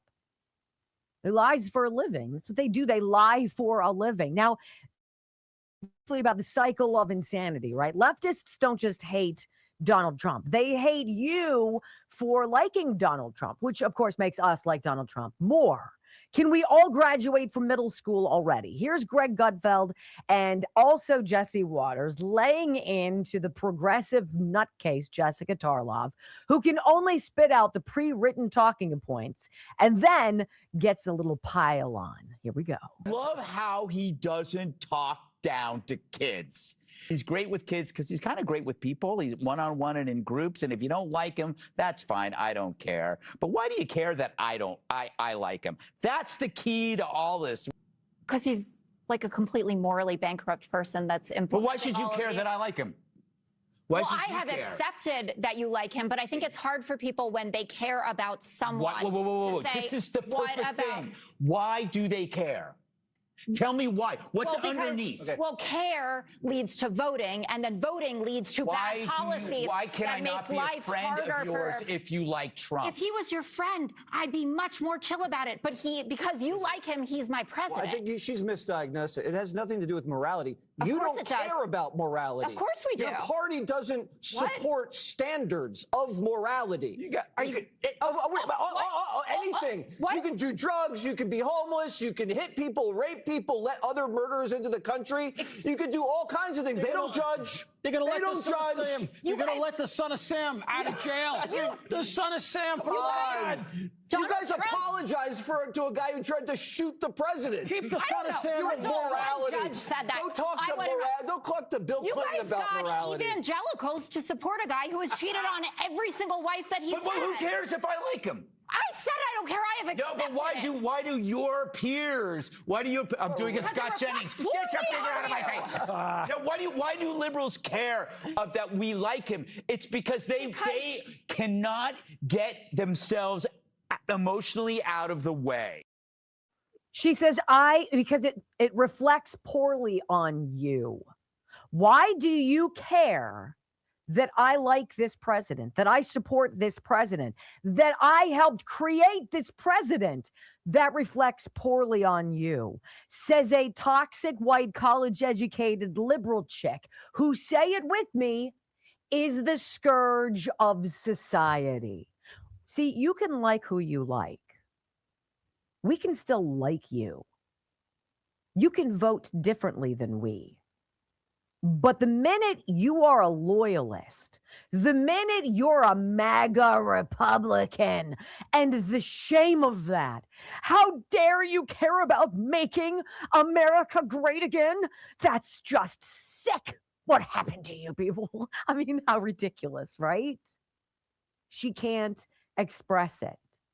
She can only chirp out what she's heard and then sanctimoniously finger wag Greg Gutfeld and say, it bothers me because you liking Trump reflects poorly on you. That's mental. That's a problem. That's a woman who lives with a lot of cats. I'm just going to say right now. And if you live with a lot of cats, I don't want to get an email. I live with cats. Stop making fun of cats. You know why I say it, Karen. Anyway, when we come back on the Wendy Bell radio program, the left is about feelings. The right is about facts. Facts don't care about your feelings. Cooking the books and fudging the crime data. Uh-oh. Say it ain't so. Next. I think it's that. Why do you think you need to judge or be at some position where you can decide? My sister's like that. Oh, it does. Oh, honey. That's a good one. Oh, Wait honey. a second. Wait, it doesn't reflect well on you. And I'm like, what? Coming from a woman whose party is all about the maps. You want to talk about reflecting poorly on you? Yeah. You're for pedophiles. Yeah. Yeah. You know what? Donald Trump is nothing compared to any pedophile. You guys are getting behind a man who lost 300,000 children. Yeah. And used an industrial conveyor belt workhorse analogy to process them more quickly. He didn't care where they went. He didn't care where they went. I think President Trump profoundly feels when people are injured and taken advantage of in this country. We're going to end today. I forget who it was. Glow, it might have been you, who sent me a Ricky Schroeder, my boyfriend from back in the day. Ricky Schroeder is in Montana or wherever he lives. He's in a beautiful environment with a very smoky fire behind him. And he's got like a 3.5-minute message for the president, but it's super interesting. It's super, super interesting. And I think it very beautifully and in an off-the-cuff, impromptu way, it sends a message to the president to do one thing. And he asks specifically to free Tina Peters. You know, That election stuff can't happen again. That can't happen again. And for a woman to make a copy of the fraud, to literally make a digital copy of a machine that she knows was doing wrong stuff, for her to get arrested and thrown away, and then attacked, beaten, et cetera, and Ricky Schroeder is right to call to reach out and make a plea to the president. Look, you can't let this woman twist in the wind here anymore. And can I go back to the wanting to know everything? Mm-hmm. It also prevents confirmation bias. Right there, when the facts are out there, right? Like, you can't say I know because that's what I think. You're going to have to listen to everything. Therefore, there'd be no disputing. There's no arguing when the facts are out there. The facts are the facts. They don't change. Might change your opinion, might change the way you look at things, but the facts don't change the facts. It's the newest item, the newest offering from my friends at healthycell.com/Wendy. This is the company that puts together their wonderful supplements in a microgel pack, a formula that allows you to tear off the top and squeeze in it's like almost like an applesauce consistency, right? And that's how you get your supplement, so that you swallow it and it gets easily more absorbed and then gets down into your blood system, into the cells. healthycell.com/Wendy. That's the impetus behind it. The newest thing that they put out is called Bone Strength. Bone strength. And this is very important, particularly after menopause and for a lot of folks who might be at risk of osteoporosis. So this isn't such a fun fact, but women start losing their bone density gradually at about age 30. It significantly accelerates during menopause and perimenopause, typically 40s to 50s, due to plummeting estrogen levels, which are crucial for bone maintenance, leading to rapid loss. And it can be as much as 20% in the first few years post-menopause. So Healthy Cell just launched a new formula. It's a new product called Bone Strength. It's a gel supplement that has calcium, of course, but also several other vitamins and minerals that are key to maintaining strong bones, including vitamin D, vitamin K12, magnesium, zinc, and so many more, all in one gel pack. One squeeze of this in your mouth is equal to 12 pills worth of supplements. It has a delicious tropical flavor that's so much better than chalky gummies and calcium chews. Healthycell.com/Wendy. Bone Strength. Bone Strength. I would show it to you, but I don't have it. Why don't I have it? Somebody took it. You can give it to me. Yes, you took it. No, I didn't. It's got magnesium in it. I took the daily multi iron and omega. So you took one that has magnesium. Because yes, you better check. I'm calling fake news on that. You. Yes. What do you mean, me? You calling fake news. I'm calling the fake news giver. What? This is aggravating today. All right. Let's see how you guys are doing. I love seeing you. So we have 2.11 rumbles. We can hit 2.5 here in no time. So we need 400 people. That would be huge. Thank you. We've got 195 comments. Let's see what you guys are talking about. Ricky Schroeder lives in Colorado. Oh, Colorado. Thank you for that. What did they do with Osama bin Laden's body? Did he really die? They said that they dropped him off at sea, right? Yeah. Mm-hmm. I'm buying it. I'm a Karen who has 2 cats, but I'm not that Karen because my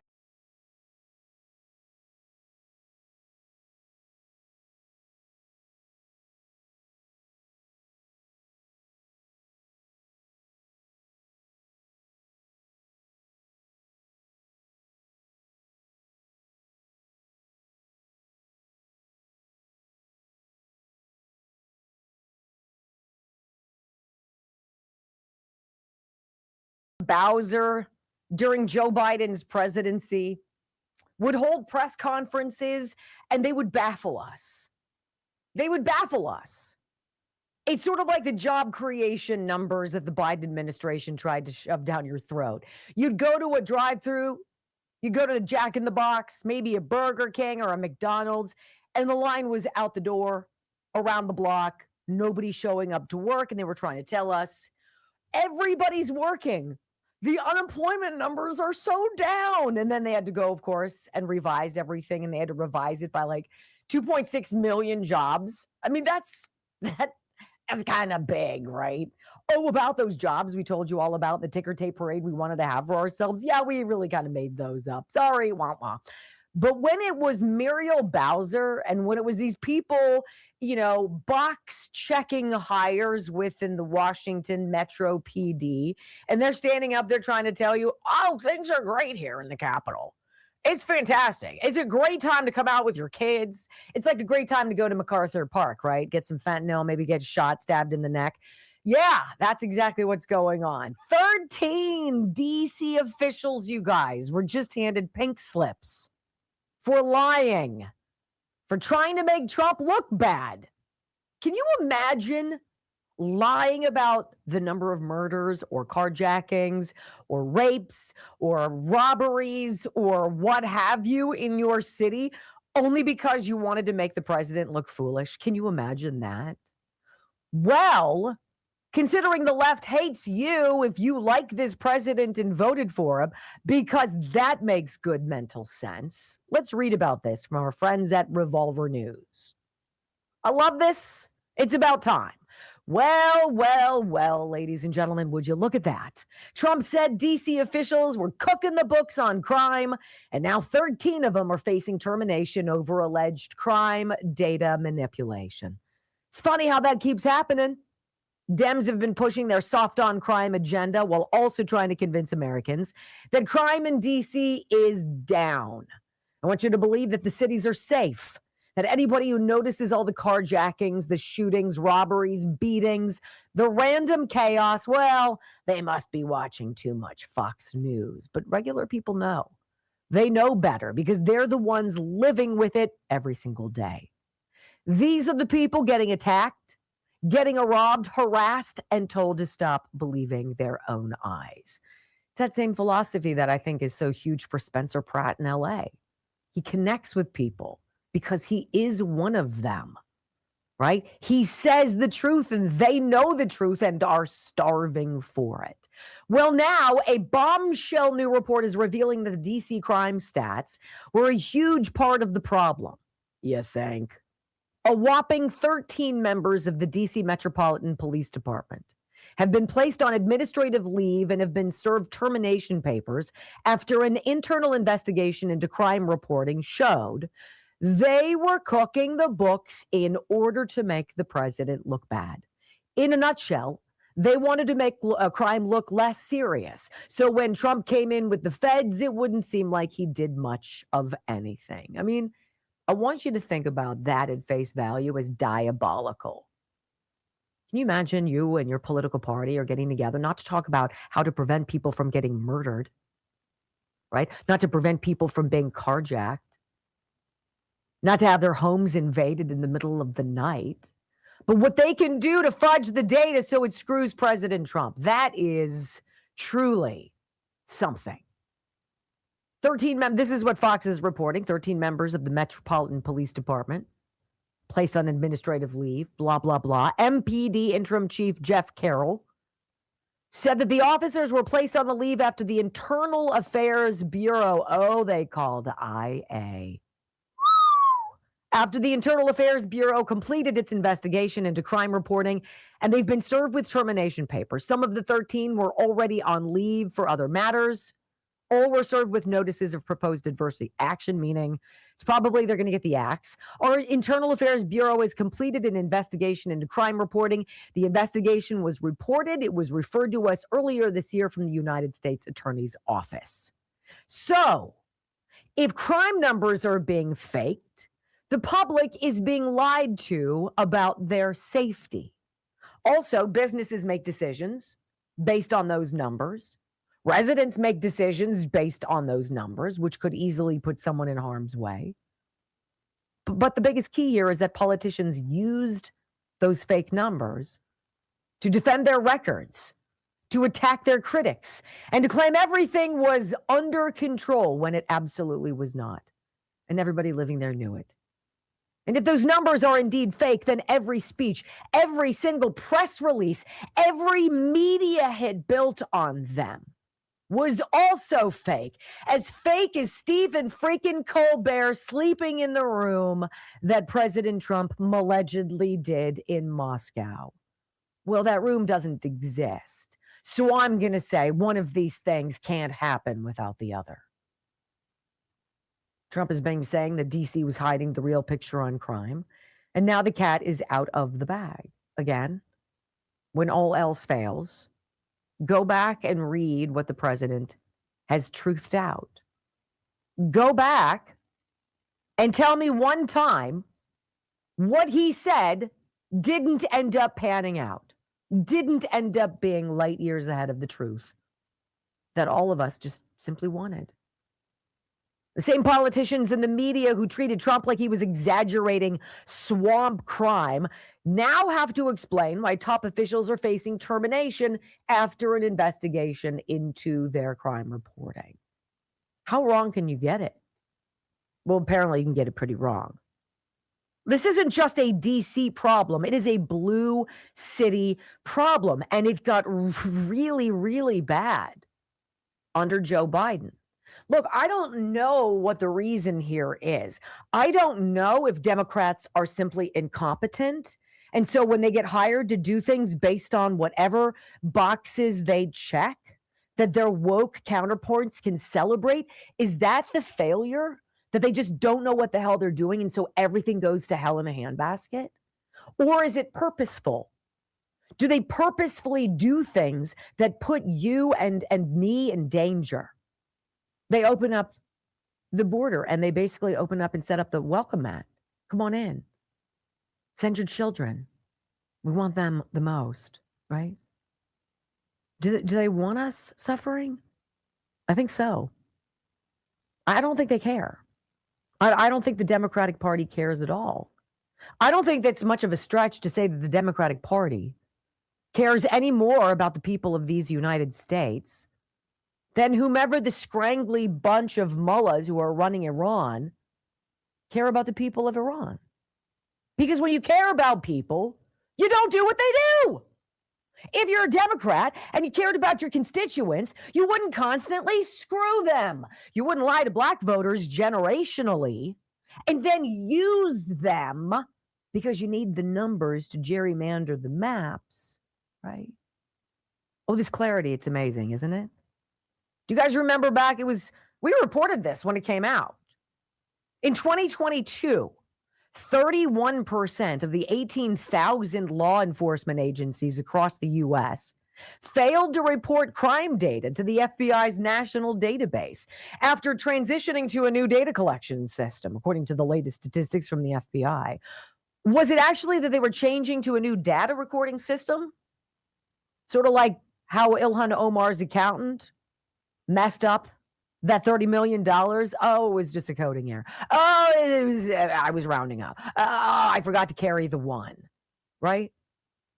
Was it a new system, or were the crime stats so freaking abysmal that it would have been a code red alert for our cities, which you and I live in, and we're screaming we're unsafe? Why is it that in the city of Pittsburgh, a city that has been run by Democrats for generations, why is it that they made a big announcement that there will be no police? So if you phone 911 and there's somebody intruding in your house, nobody's coming to you between the hours of 3 and 7. Well, our staffing is such that we really just can't do it. So hopefully nothing happens to you. Hopefully you have a gun. Oh, wait a minute. They want to take away your gun so you can live like the Iranians. You seeing how all this is connected? So New York City and Los Angeles were two of the 31% of these cities in 2022 that never handed over their crime data. Why do you suppose? Because it was terrible. Because it was outrageous. Because it was a case study in blue state failure. Period. And now finally people are having to pay for it. Now let's see how they cook the books on COVID, right? How they cooked the books on unemployment data. You remember that. I mean, 1 out of every 4 jobs of the Biden administration came out with a ticker tape parade, and they're like, breaking news, quick, let's get to the CNN breaking news desk. This just in, right? Oh, President Biden in his hyperbaric chamber when he was dragging his beach chair across the beach in Delaware, right? Somehow they've created all of these jobs, even though nobody's showing up to work. And 1 out of every 4 jobs was fake. You know what? This is what gave rise to President Trump. What started with a pissed off faction of the Republican Party and led to the Tea Party grew to something bigger. It's a story of we want our country back. We want people to do the jobs that they're elected to do. And if you're elected because you're a different color or you check a box and you suck, you should be replaced stat. We want a meritocracy. We want safety. We want security. We want the war that we fought for the last 6 freaking years to protect our children. We're ready to win it. And we win it once and for all in November. 13 former DC cops and top law enforcement officials lying to your face every single damn day. And I'm so tired of it. When we come back on the Wendy Bell radio program, the Supreme Court considers making AR-15s legal all across America. I like it. Next. And you know, it's interesting too. Some of the people, I mean, if you believe what the people are saying, I mean, some of the chatter I hear on Fox when I'm driving in is that Trump is, you know, he really wants the Iranian people to take their country back, but they don't have any weapons. And so the challenge is, what do you do to get them armed and to make sure that those weapons are not intercepted by whomever, the RGC or what have you? I mean, this is over my dead body. Will you take my guns away from me? In fact, guns, if you've ever had a tattoo, guns are like tattoos. Once you have one, you want 70 of them. You're like, let's go. Which kind? How does it feel? How does it shoot? I want them all. That's what it is. But the AR-15, I'm getting mine. Joe and I both have one. Brock's getting one. It's a ridiculously versatile, comfortable, easy to use household protection. And the Supreme Court's finally going to go to all the jackasses out there who are like, oh no, guns kill people. No, Audrey Hale kills people. There's a difference. All right, what do we want to do? GLP-1 Gold. GLP-1 Gold by my friends at Juvenon. See Juvenon, but this is, you know how to get to this. This is thehealthyfat.com/Wendy. This product promotes fullness to reduce appetite. That's what it is. It promotes fullness to reduce the appetite. So this naturally tells your brain, it triggers your brain and your belly to have a conversation. So for some people, you just don't have this hormone, this GLP-1 Gold, or not to the degree they should need it to not overeat and not overeat with abandon. Some people just... but if you didn't have that hunger, if you didn't have that signal, if you could quiet that, if you could shut it down, and if you could take something, it could help you lose significant weight, 40, 50, 80, 100 pounds. That's what they say. This is their number one weight loss. This is for substantial weight loss. This isn't just a weekend, you know, I got to slim down for a wedding. This is, I have a lifestyle change I need, and I've hit a plateau, and I'm tired of it. I need some help. This is a daily supplement. I think 2 of these capsules, one of these day. Yes, one a day. One of these a day. This is Juvenon's dramatic weight loss supplement. GLP-1 Gold. Go to bloodflow7.com/Wendy. And you'll get your 30% off all of the products in their store, which are fantastic. /Wendy. /Wendy. And I think it was Kevin. Was it Kevin who made me that picture of a sweatshirt and all it said? It was like a blue sweatshirt and had a /Wendy on it. I was like, that's my man. That's a boyfriend for the day right there, baby. I should figure out who it was so I don't miss love. I'm equal opportunity lover. Let's see.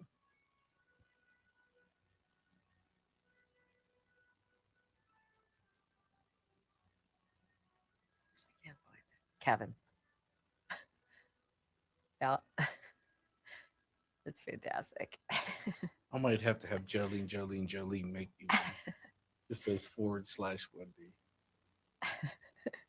I'd wear it. I'm sending it to you. Be funny. I have oak in my nose.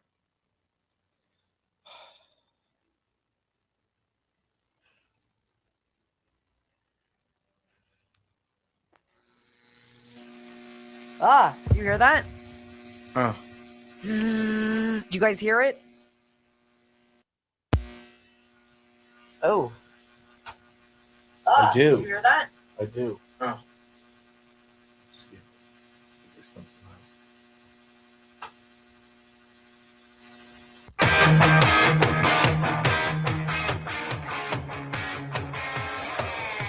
Welcome back to the Wendy Bell radio program, my friends. Well, the Supreme Court is making some moves, and I figure while they're already getting Ketanji Brown Jackson zombies in a bunch, might as well go all in. Harmeet Dillon, according to Breitbart.com, she's one of the AG's, assistant AGs. She's badass. She says SCOTUS will rule AR-15s legal all over America. So Just the News published an interview with Assistant Attorney General for Civil Rights, Harmeet Dillon, in which she predicted that the the Supreme Court, could rule, and soon, that AR-15s are legal all over America. Such a ruling will presumably abolish the assault weapons ban in blue states and cities around the country. I mean, think about every single move Democrats push, every initiative, every woke agenda item, every sanctimonious do-goodery of idiocy idea they come up with to fix some wrong. It's almost always a wrong that they've created so they could be the firefighter arsonist, right? Just the News reported Dillon's comments on the DOJ's lawsuit against Denver's ban on some of the most popular semi-automatic rifles in America. She said the Constitution is not a suggestion, and the Second Amendment is not a second-class right. Denver's ban on commonly owned semi-automatic rifles directly violates the right to bear arms. This Department of Justice will vigorously defend the liberties of law-abiding citizens. And she continued. She said, I think the AR-15 ban is one that really is kind of low-hanging fruit, because the Supreme Court held in a 9-0 opinion in the Smith & Wesson case that the AR-15 is the most commonly owned and operated rifle in the United States. And so when you add that statistic to the ruling in the Brune and Heller decisions, which talk about firearms that are in common use and for law-abiding citizens, that leads to the inexorable conclusion that the AR-15 is presumptively legal all over America. It's true. Breitbart News pointed out that the DOJ filed a lawsuit against Denver's ban on Tuesday and filed a lawsuit over the state of Colorado's ammunition magazine ban on Wednesday. Look, they will not stop. There is one final way for you to be conquered. If they can't kill you with a virus, right? If they can't kill you with a vaccine, they can take charge of you, own you, drop you to your knees by taking away your guns. And then you are Iran, where you are in your house, looking around at what you have to hurt somebody. And I'm sorry, but I'm not so sure the frying pan is going to get it done.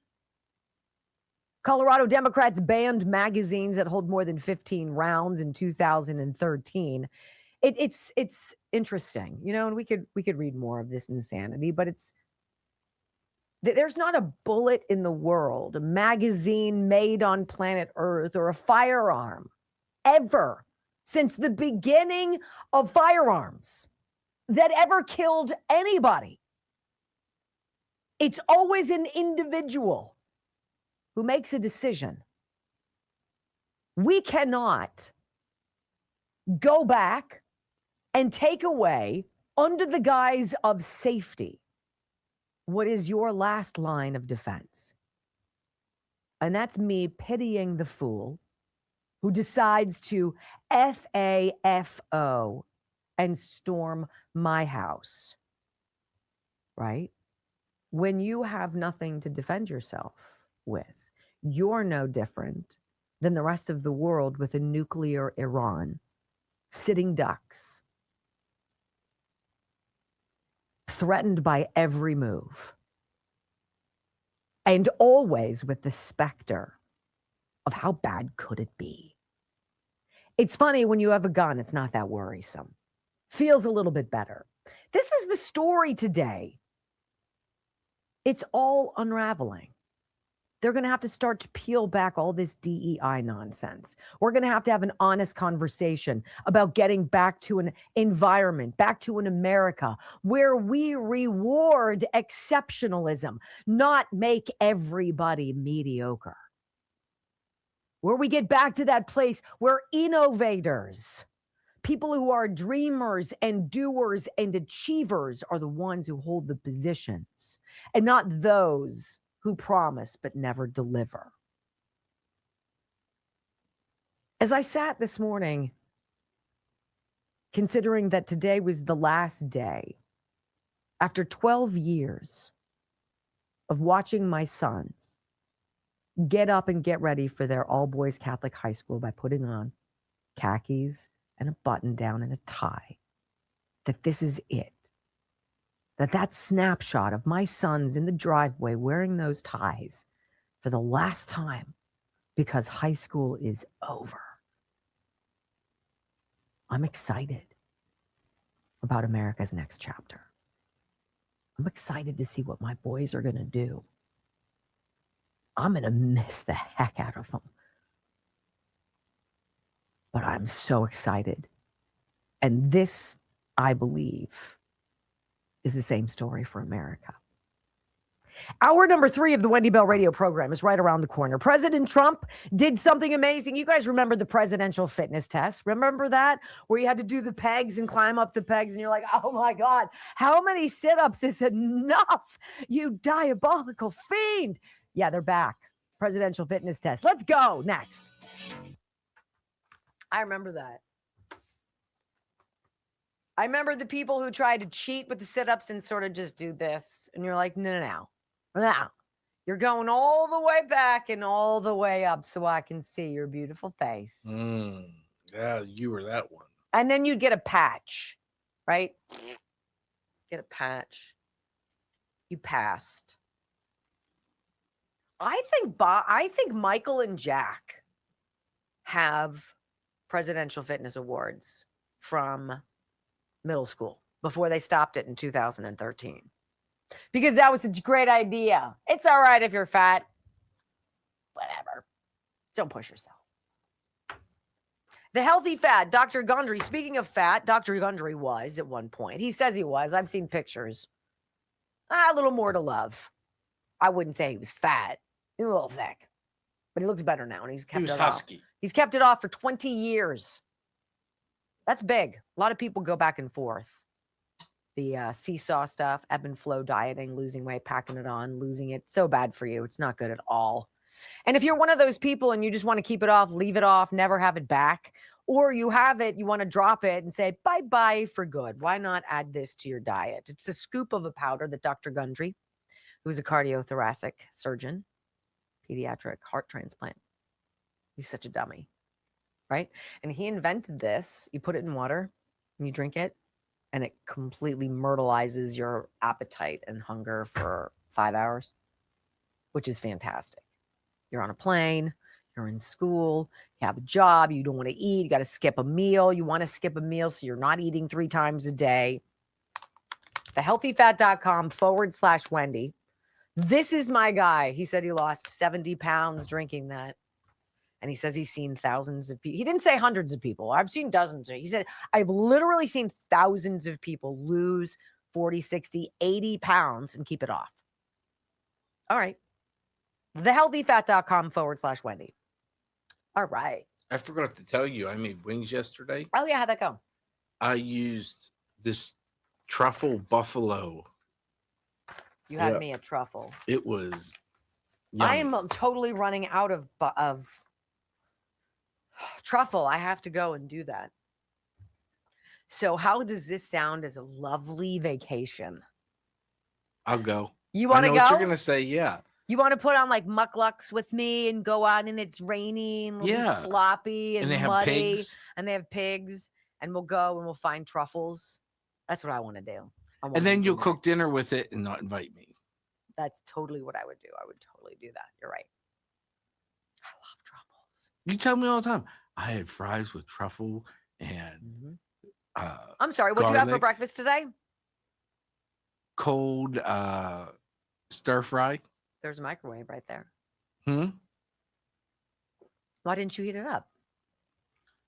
Well, you went to heat yours up, and I figured, oh, she'll probably heat mine up too. And Is that right? negative. Cold. It wasn't cold. It was sitting out all night. Ew. It's cooked. It's cooked. Probably gonna catch something. COVID or something. I'd laugh in your face. Watch you sweating your ears off. Jag. Wow. Whatevs. But they were good. That truffle buffalo. Jolene found it for me. Mhm. It was yummy. Did I send it to you? The shirt? I got it. Oh, did you? Yeah, he sent it to me. I think it's so funny. It's so funny. How are you guys? What's going on? Let's ask more questions because you're not chatting enough for me. I'm actually legitimately interested in what's going on here. Let's see. I'm curious what if you could choose one thing to know the truth about. That's what I was asking. What do you want? Like what would it be? And like I know people put it in the chat. Neither one of us get to see it. Wendy, so if you do put it in the comments, I have been going back and reading the comments. Wendy, what are your news stations in Missouri and Illinois? Let me see. That's Tracy. Tracy Ellis, yeah. We are on. Where are we? Did you ever get a response from the text you sent? I don't know which one you're speaking of. The one this morning about a radio station? Yes, he wants more information. Really? Mm-hmm. Don't forget, tomorrow is Friday. Bad jokes, WBRBrock@gmail.com. Good news, Wendy Bell Radio @gmail.com or WBRBrock@gmail.com if you want it read. Bad jokes. Get them in early. If they're not in by this tomorrow morning by like 4. Real Talk 93.3 FM in Missouri. That's in Wentzville, Missouri. But their reach is vast. And in Illinois, let me see.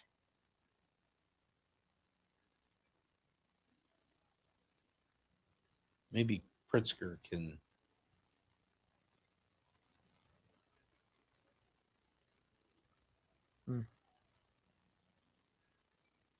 Wait, what are you saying? Maybe Pritzker can what? Listen. Can you imagine? What a douche.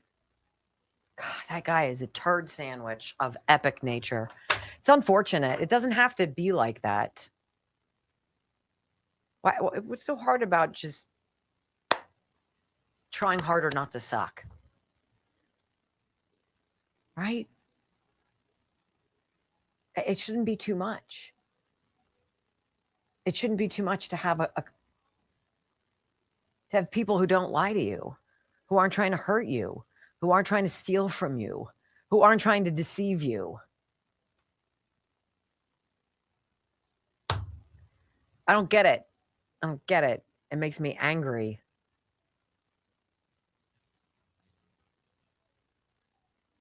Oh, here's a cancer ivermectin story I think you'll like. Oh, thank you. Hi, Ricky. Thank you for that, Schroeder? babe. No, my boyfriend. Kawasaki has 4 cats and 2 dogs. Am I confused? No, you're probably just busy. You need Sniper. Yes. Yes. And to watch the pet show on Saturday. 5, 4, 3, 2, 1. Wendy Bell, America's anchor mom, fighting for America 1 hour at a time. Welcome to the family. We're going to win so much. We're going to win at every level. We're going to win economically. We're going to win with the economy. We're going to win with military. We're going to win with health care and for our veterans. We're going to win with every single facet. We're going to win so much, you may even get tired of winning. And you'll say, please, please, it's too much winning. We can't take it anymore. Mr. President, it's too much. And I'll say, no, it isn't. We have to keep winning. We have to win more.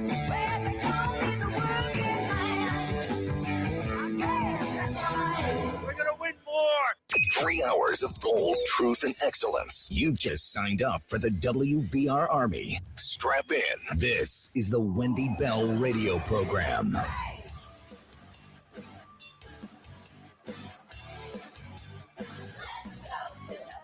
We're going to win more. You know, it's such an interesting thing that the president has said, and he has said that at multiple rallies and events. We're going to win so much that you're going to say, please, please, it's too much winning. Mr. President, we can't take it. And he'll say, no, it isn't. We're going to keep winning. We're going to win more. I think about that. Welcome back to the Wendy Bell radio program. Donald Trump just doesn't say stuff. He talks a lot, but he doesn't just say stuff. He knows stuff. And he knows stuff years before you and I know stuff. This is a huge development. You know, and I have to be honest, it was my oldest boys got to do it, and my youngest 3 never were a part of it. They weren't aged into it, and so it never happened. The presidential physical fitness test, right? I remember this at my school, A.E. Wright Middle School, in the winding canyons on the way to the ocean. This is where my middle school was. Total fire hazard, right? We had fire drills all the time. The number of times the hillsides burned and our school almost burned down so many times. And I'll remember being out in the blistering tarmac and being like, seriously, you want me to do what? But it was in the gym when they make you try to do the pegboard. You guys remember that? Where you're like, oh, and I have chicken arms as it is. And I'm like, there's not a snowball's chance. And you know what? And I could never do it. But it was competitive. And there was always that jock girl, Andrea Della Monica. She always kicked everybody's butt. She was fast, right? She was fierce. And she just always smoked everybody. And there's always that guy, John Dresner. He beat everybody. And everybody was trying to beat, and it was a big deal. And we were all trying to do better exercise-wise. When was the last time kids tried to beat each other exercise-wise, unless it was a sport? Unless it was some organized sport that we helicopter around on our folding chairs to make sure they don't get hurt, right? We bubble wrap our kids. Oh, we can't play under. Can't do that anymore. Childhood has changed so much. It's not even funny. I tried to beat you at the gym, and I had to drive home with an ice pack. I won't tell you where he was putting it on there. So anyway, Trump turns Obama-era youth health policy on its head as school fitness benchmark returns. Why would Barack Obama stop the presidential fitness thing, right? Well, because there are some kids that are fat and they're not able to perform. Well, how about a setup and a salad? Maybe this will be that frying pan to the face where you're like, boing. Maybe I'm on a fast track to diabetes. Well, if you look at our country, you've got 1/5 of kids who are morbidly obese, if not more. I mean, we went from BMIs of reasonable shape. Have you guys seen pictures from like, oh, I don't know, the 1950s, 1960s? You look at people every day walking around the street. First of all, we weren't slobs.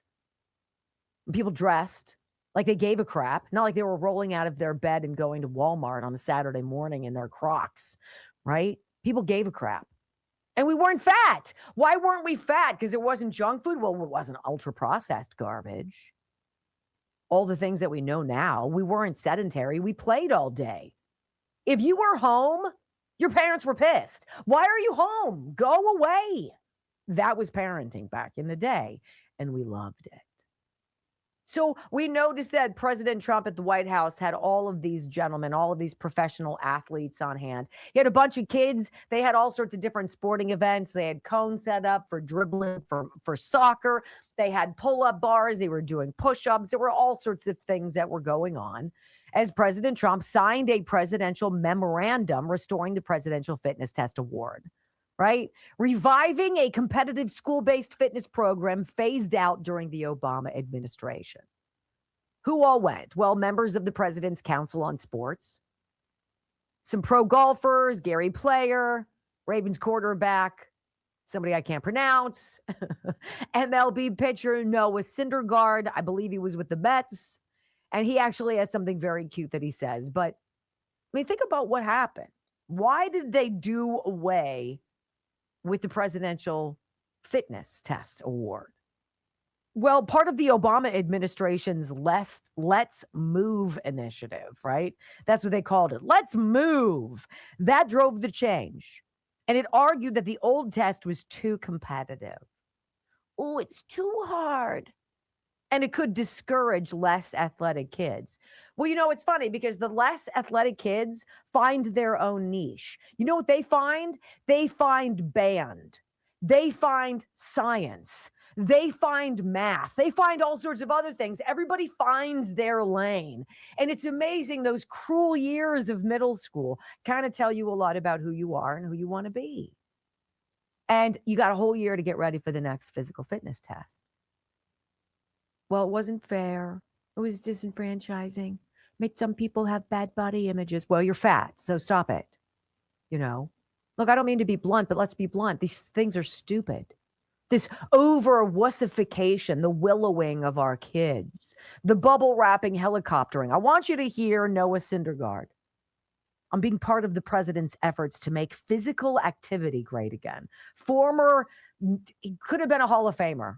Right? Didn't he have Tommy John? He did. He had elbow problems, but he was fantastic. Fantastic. What'd they call him? Thor? The guy was like a beast. Long blonde hair, but he was a threw hard. Freaking beast. He's literally moved to the point of almost emotion. Talking to Laura Ingraham about this experience, being able to meet President Trump and be part of this initiative. This is what this means to athletes. Educating kids on it's important to be healthy and to be active and get out and compete and just expose yourself to as many sports and activities as you possibly can. I mean, just the interaction I had with all the kids today, getting able to throw a couple of fastballs, do some pull-ups, just get out in the sunshine and the White House lawn was just an amazing experience. And I mean, I've always been a huge fan of President Trump, and I met him for the first time today. Oh, is that your first time? Yeah, I didn't realize it. You acted like you were old buddies. A dream come true. It's just like I'm riding this bliss in this moment, in this interview with you right now, and I just really don't quite understand the negativity or the pessimism he gets with the media and some of the population of this nation, because he's just such a patriotic guy and he cares so much about everybody and just the health of this nation and the health of this world. Making America healthy again. They loved Bobby Kennedy before Bobby Kennedy became part of this administration. Now he's the persona non grata. Make America healthy again. Well, why is that a problem? Because there's no money. Farmer can't get its drugs and hands on you if you're well. If you're outside getting vitamin D, damn it. Right? They can't tell you that your blood cell count is down. Something must be wrong. I've got a shot for that. Right? And the whole thing with our kids and their cell phones and everything, put it down, go outside, shoot some hoops, ride a bike, take a walk Breathe in the air. It's good for you. Did you guys know that from 2013 to 2026, from now until when Obama cut the presidential fitness test, U.S. child obesity rates have risen from about 16.2% to a record high of 21.1%. 1 in 5. 1 in 5 of our kids is obese. Okay? I want you to hear Carl Higbie over at Newsmax. You could tell the guy, he's just fantastic. I love him, and he's hilarious when he flashes back to what it was like back in the day to be a kid. In the name of being nice, our educational system silenced a bunch of smart, fit kids from criticizing the out-of-shape classmates identifying as cats pissing in a litter box in the corner. When we were kids, none of that flew, because if you thought you needed a litter box, you were ridiculed for being strange. But also, less kids were overweight because our parents literally didn't allow us in the house on the weekends. The house where all the bikes were gathered on the front lawn, that's where we were. And there were commercials that had to literally remind parents that they even had kids at 10 p.m. It's 10 p.m. Do you know where your children are?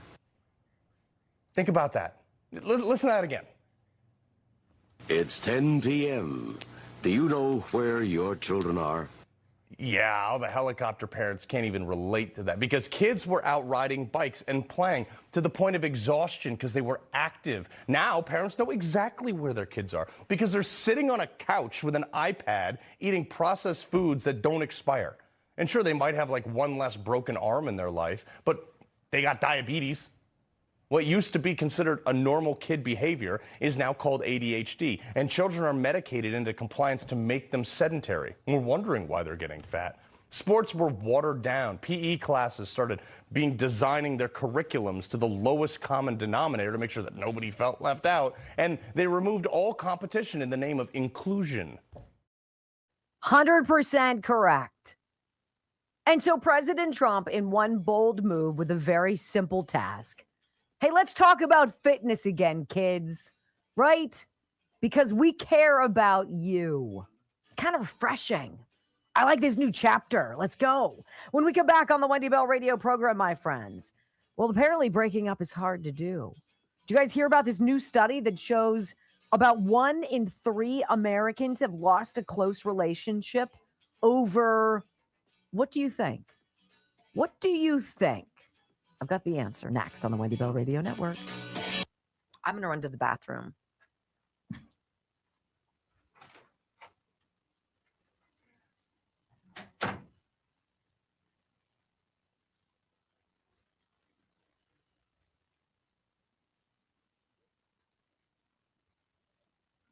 You know what's crazy is they talk about, they stopped that presidential fitness because of competition. And Wendy had made the point that everybody finds their lane, and excuse me, some people find band or anything else, science. You know what? If you're in band, and I did sports and band, it's the same. You compete to be the best. No one goes in going, boy, I hope I'm 4th chair. No, everybody wants to be 1st chair. If you're in science, you have science competitions. They give out awards. You win. There's winning and losing, and that's what people have forgotten how to do, is lose and lose gracefully. Like, competition is a good thing. You're going to compete your entire life. Learn at an early age that if you work harder, you have a better chance of winning. That nobody's going to give you anything. It's mind-boggling to me that nowadays competition is looked at as a bad thing. I compete every day. I try to find more stories than her. I try to find better sound than her. I try to make the thumbnail better today than it was yesterday. If it's a job or no matter what it is, competition drives success and drives innovation. How can I make this mousetrap better? Drives business, drives everything.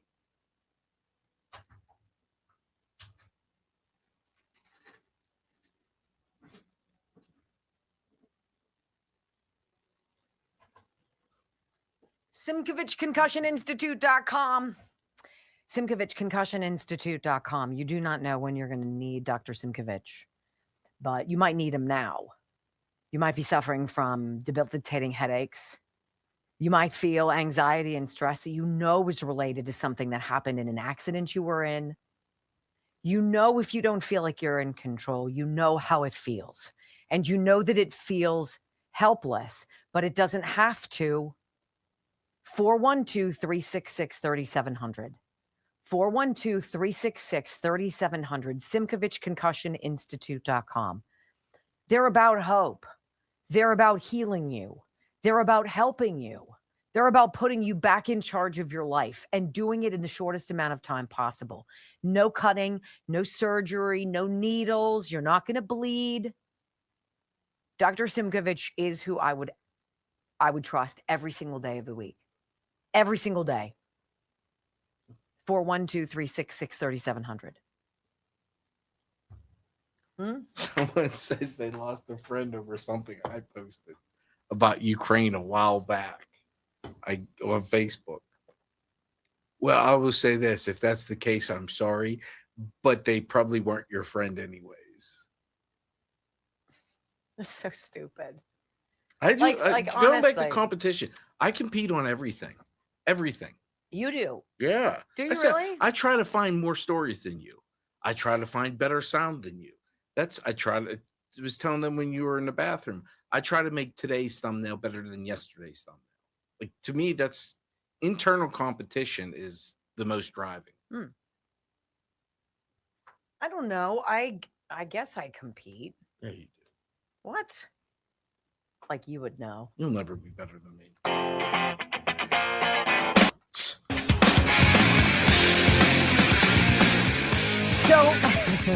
So this new study finds increasing political breakups, ladies and gentlemen. I know this is losing relationships over politics. Is there anything dumber? Have we all gone through it? Yes, 100%. 100%. You have to ask yourself, how valuable was that relationship? It's tough, though. New study out of UC Irvine psychologists reveals a fracturing nation as political divides shatter friendships, tear apart families, and fuel a deepening hostility between everyday Americans. The research published today in PNAS Nexus was conducted by the Department of Psychology PhD candidate Murkan Gwangar and Professor I don't care.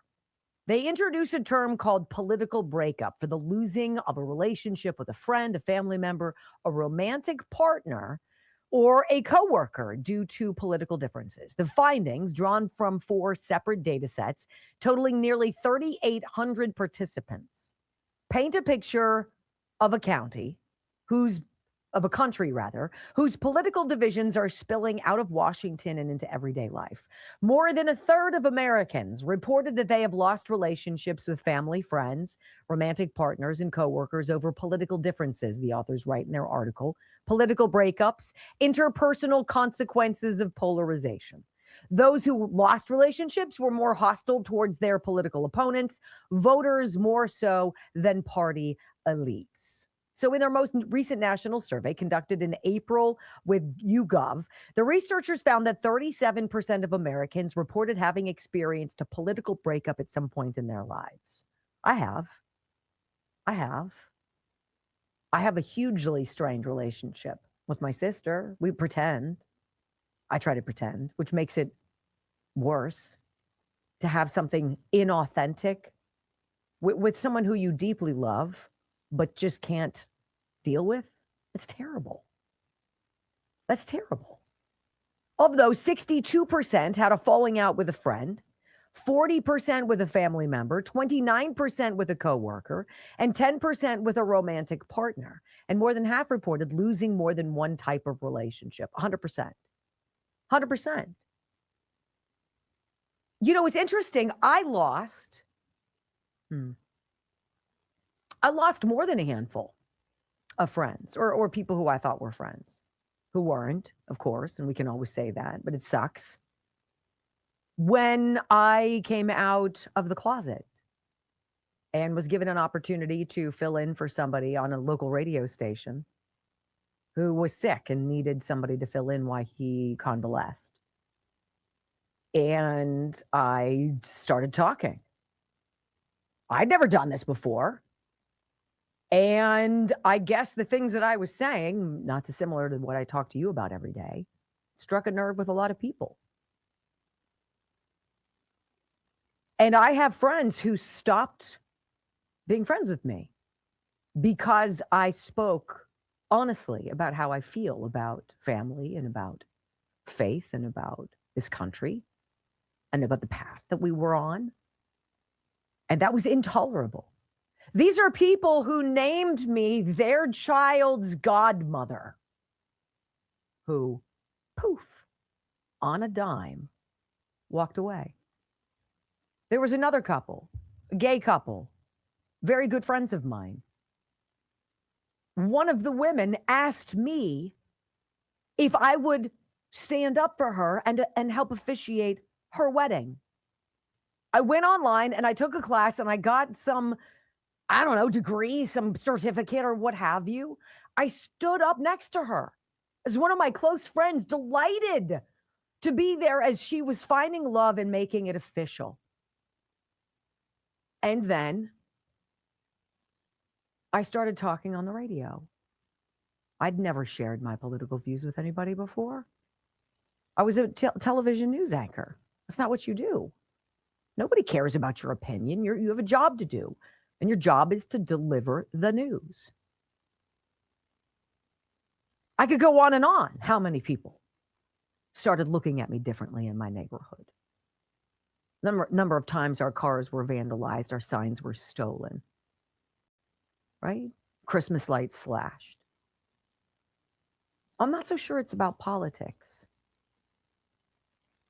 There's something about this rift, this division. Democrats take it very, very personally, right? It becomes vicious. It's nasty. It's hurtful. It's unfortunate. But if it's happened to you, you are not alone. And I wish I could say that we are better for it, but I don't think that's the case. It's an ugly chapter, ladies and gentlemen, which is why I go back to my opening idea. I can't wait for the next one that's starting to be written for this country. Because where we've been, I don't think we need to go back to. When we come back on the Wendy Bell radio program, Republican voters don't want Mike Pence's Republican Party. Oh my, this is so important. Next. I mean, literally, I'm the godmother of your child. And now that I come out on the air, and I'm like, can we talk about COVID? Can we talk about this? Does everybody else think this is ridiculous? Does everybody else think this is crazy? Can we have an honest discussion? And you're like, hey, yo, rigid and gullible. Okay. Let's Facebook ruined the word friend. They totally ruined the word friend. That's a great point. You know, because a friend is not just the person's there to celebrate your highs. Yeah. But it's there who when buys life you sucks beer for when you get fired. Yes. And then you get them fired. Yes. That's friendship. You know, like, don't be here when things are good. Yeah. Be here when things are bad. Mm-hmm. Facebook has ruined that. Mm-hmm. You know, Facebook has ruined that. Like, I have 5,000 friends or 700 friends. And you're like, I don't even know. I didn't even have 105 people at my wedding. So I'll just tell you, that's how I am in the world of friends. Like very small. I look at friends and say, if I called you and said, I need you. Would you be like, is a shovel and I need you never to ask why? Maybe 5. My circle is very loyal because loyalty goes both ways. I maybe have 5. Maybe. Loser.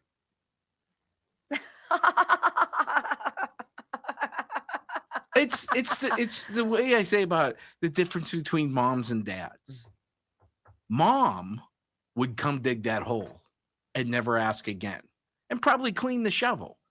Dad would be like, what'd you do now? No, I got to dig this shovel. I got to get my shovel out. I got to drive over there. And what did he do? What did the guy do? You couldn't have done it in a better way? Yeah. I have to drag the body? I'm not calling Dad because I don't want to have to explain why I need a shovel. And then he'd ask me where my shovel was. Why do you have to use my shovel? Yeah, moms Get are your good own about damn being shovel. mom on stuff. Mom would be like, where were you guys? Chick-fil-A. right. How much did those cost? $4. $4. You on a need-to-know basis. And you just don't need to know. You don't need to know. I want to tell you about this More Gains Fitness. I want to read you something. This is super cute. This is a woman who is 73 years old. She went to Kelly Morgan. She heard me talking about Kelly and Kelly's program that you can do via video at home, wherever you live. And it's called Ignite 90. And you can get to it by moregainsfitness.com, MORGAINZ fitness.com. She writes, I'm 73. She gained 1.5 pounds of muscle and she lost 3 pounds of fat. And you're like, 73 years old. There's really a change of 1.5 pounds in 3 months. Big whoop. Well, here's the big whoop. It took me 2 years for me to make the decision to sign up for Kelly's Ignite 90 program. I was intimidated by the machines, fit bodies using them, but I was inspired by the testimonials of those who went through the program. Kelly completed all of my baseline testing, and Logan guided me through each set of new workouts each month. I took videos of her doing the exercise, and if I had any questions about the program, Logan was available for me to contact. Plus, I had the videos for reference. I surprisingly enjoyed using the equipment and chuckled to myself each time I increased my weights. Getting used to eating all of my macros was challenging, still a work in progress. I'm eating more food than I'm used to. I've noticed improvements not only physically, but mentally. I feel stronger. I feel more confident in the gym. And when shopping for healthy foods to eat my macros, I'm stronger than I've ever been. I'm pleased with my results so far. I've had some success with the 3-pound fat loss. My clothes are beginning to feel looser. Thank you, Kelly, for the Ignite 90 program. It's giving me a new direction, keeping me healthy with cholesterol, blood pressure, balance, and strength concerns. I'm just beginning on this fitness journey. Ignite 90 has been a kickstart for me to achieve my goals. You know, Kelly Morgan didn't have to give me somebody who's 73 who lost 3 pounds. Because you'd look at that and be like, to this woman, this is a game changer. This is a door opener. It's a chapter beginner. And Kelly sent me this specifically for that reason. It's not just 30-year-olds who got fat and need some help. It's those of us who are past our prime, who are tired of feeling old and fat. moregainsfitness.com. You're going to love her. You're going to love her. Amanda said she would come and help if there were dots. See, that's the thing. Real friend wouldn't ask for anything. Wow. They just show up. I'd probably give you a beer, maybe, but maybe.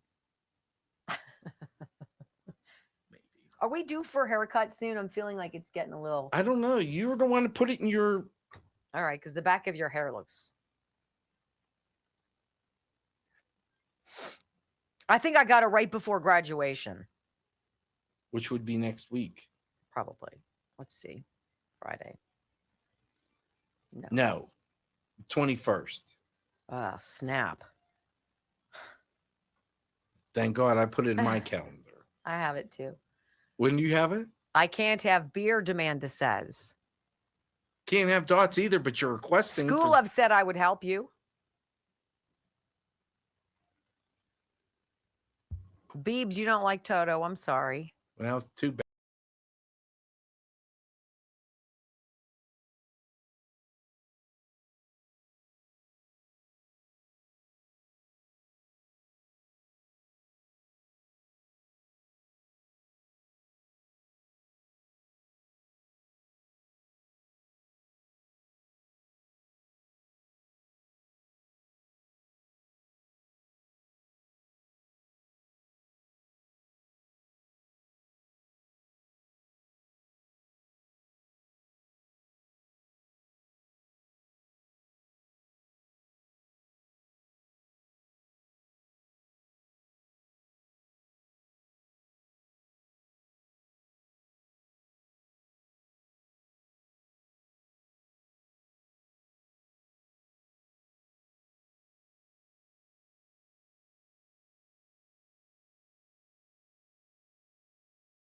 I stumbled upon something in the Federalist today, and a lot of their stuff is really long form. It's kind of like justthenews.com, which is John Solomon's outfit. It's great reporting, except it's kind of hard. It's more like long form reporting, and it's not something that's snazzy for the radio.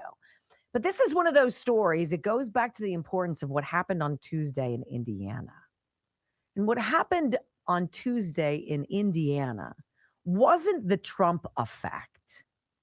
See, I think a lot of people think President Trump made that happen, made 6 or 5 of 6 Rhino Republican senators in the state Senate there who had voted against what Donald Trump had wanted, which was the redistricting of Indiana. It's a Republican state. It needs to be redrawn to represent the state and the people there. President Trump said, do it. They voted against it. The people of Indiana, MAGA Republicans, voted out 5 of those 6 people. Donald Trump didn't do that. Now, he might endorse someone. We could say he's got the Midas touch when it comes to the endorsements.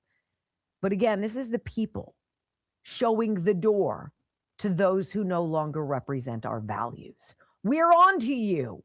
We burned down the rhinos on Tuesday in Indiana. Benny Johnson was telling the Democrats, you've got to do it next.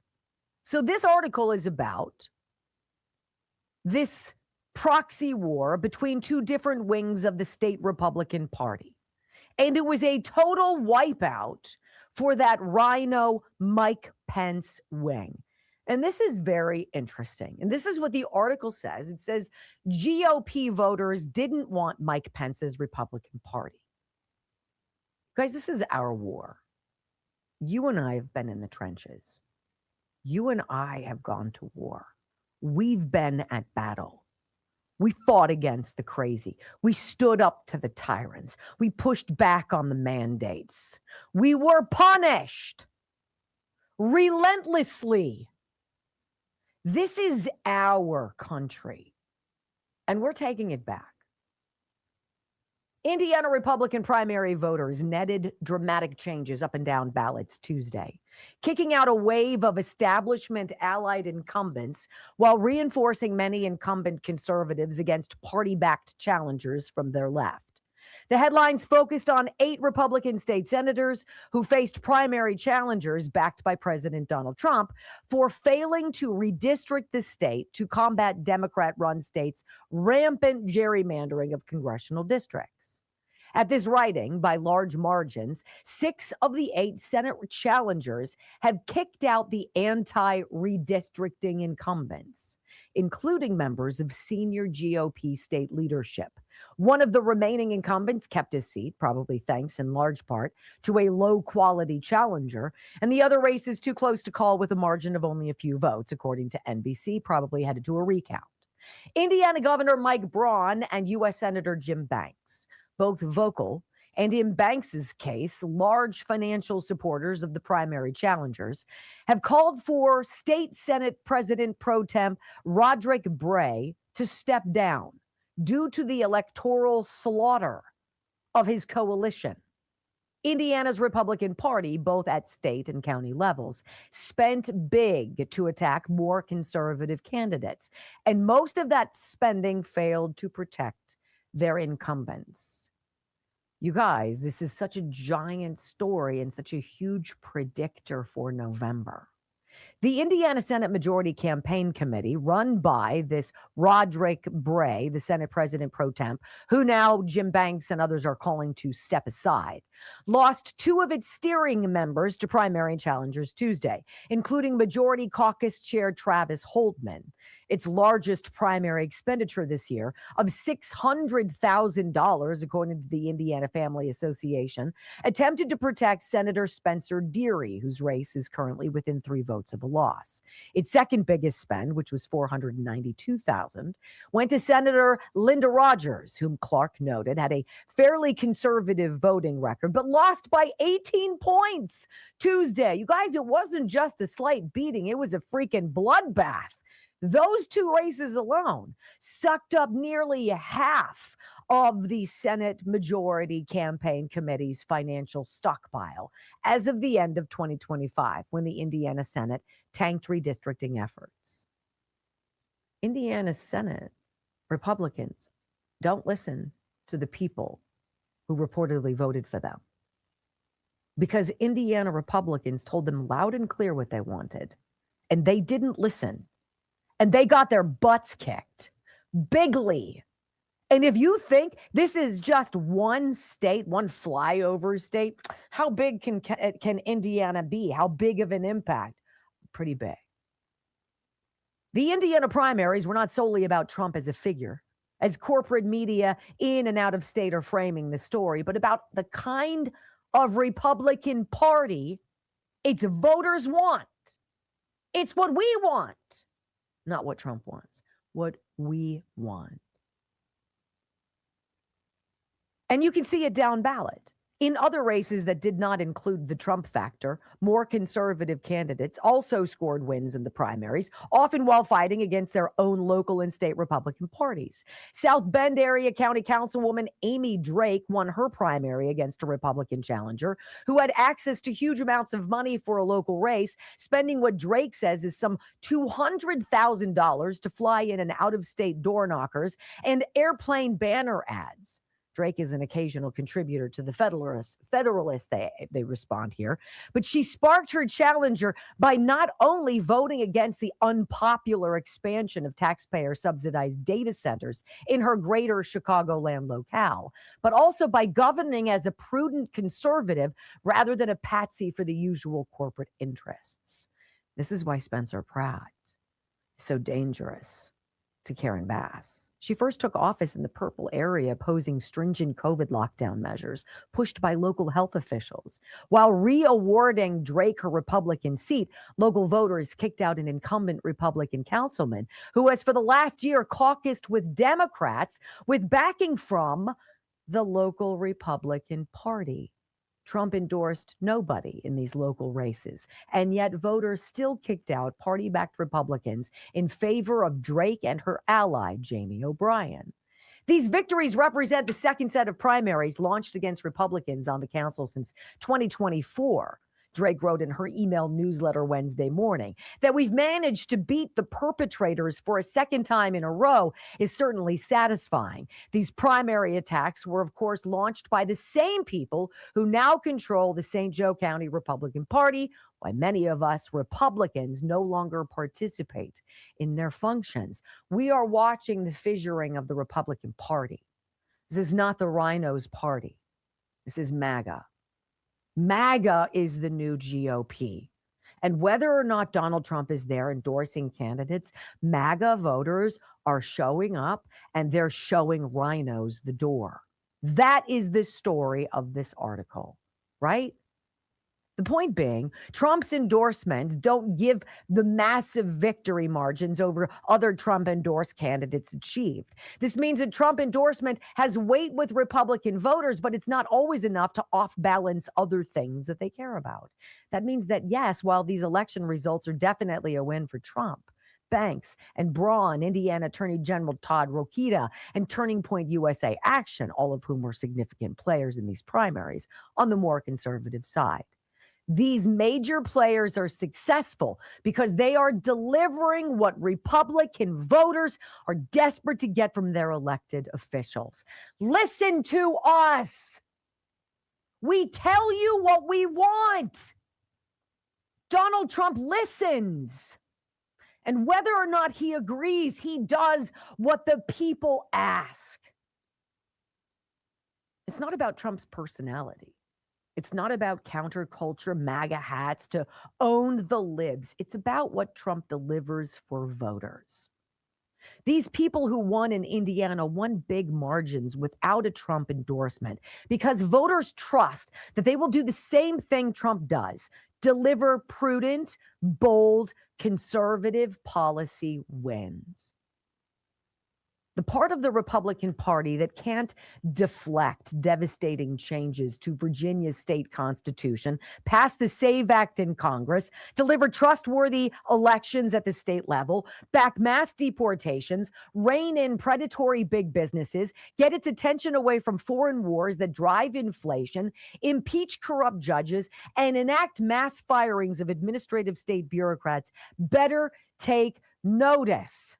Voters like Trump.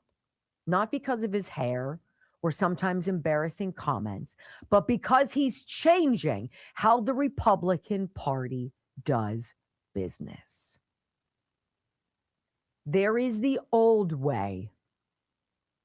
And in Indiana, that got burned down on Tuesday. This is the new way, and it's called Making America Great Again.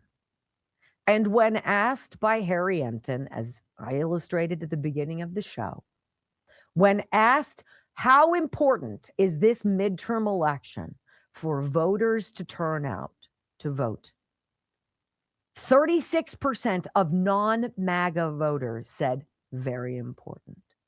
When asked the same question, MAGA voters, 60% said very important. It's on the line, everything in November. And these primaries show you MAGA will show up.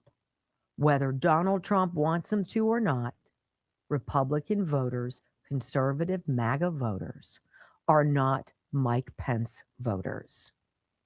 It is the dawn of a new day, the start of that new chapter. And the rhinos don't get to be main characters. When we come back on the Wendy Bell radio program, I think that's so exciting. I want you to hear Ricky Schroeder's message to this president. Very, very moving. Interesting. Listen next.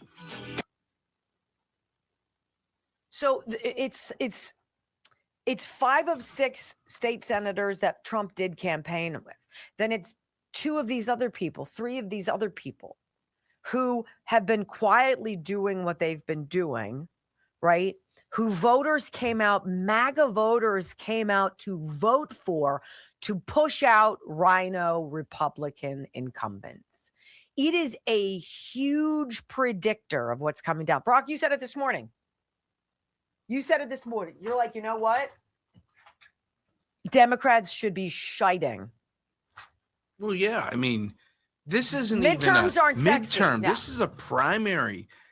And these guys that in Indiana, one of the people they interviewed, she's when they said no redistricting, she's like, I talked to my constituents.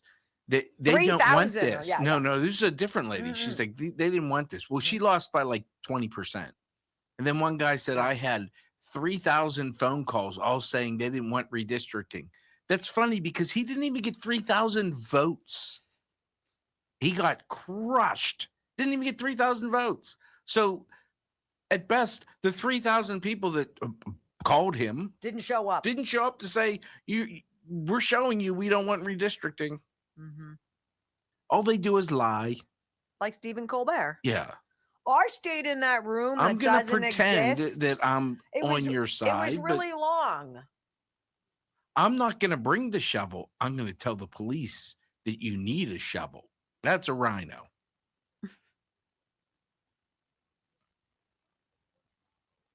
They'll tell you they'll bring the shovel. But when you ask, they bring the police. That's a rhino. Well, that didn't help the cause. You got a stray one in the back. A rogue. It's gone rogue. That one? Yeah. Whatever. I made it long. You guys give me a break. Right? They don't care. Okay. How are you doing? I love that. I love that it's the power of the mass. And the mass is us. We're the masses. You know, it's not about Trump. I mean, he's obviously the driver of the change, but you guys are. This is our time. This is our chapter. And I love it.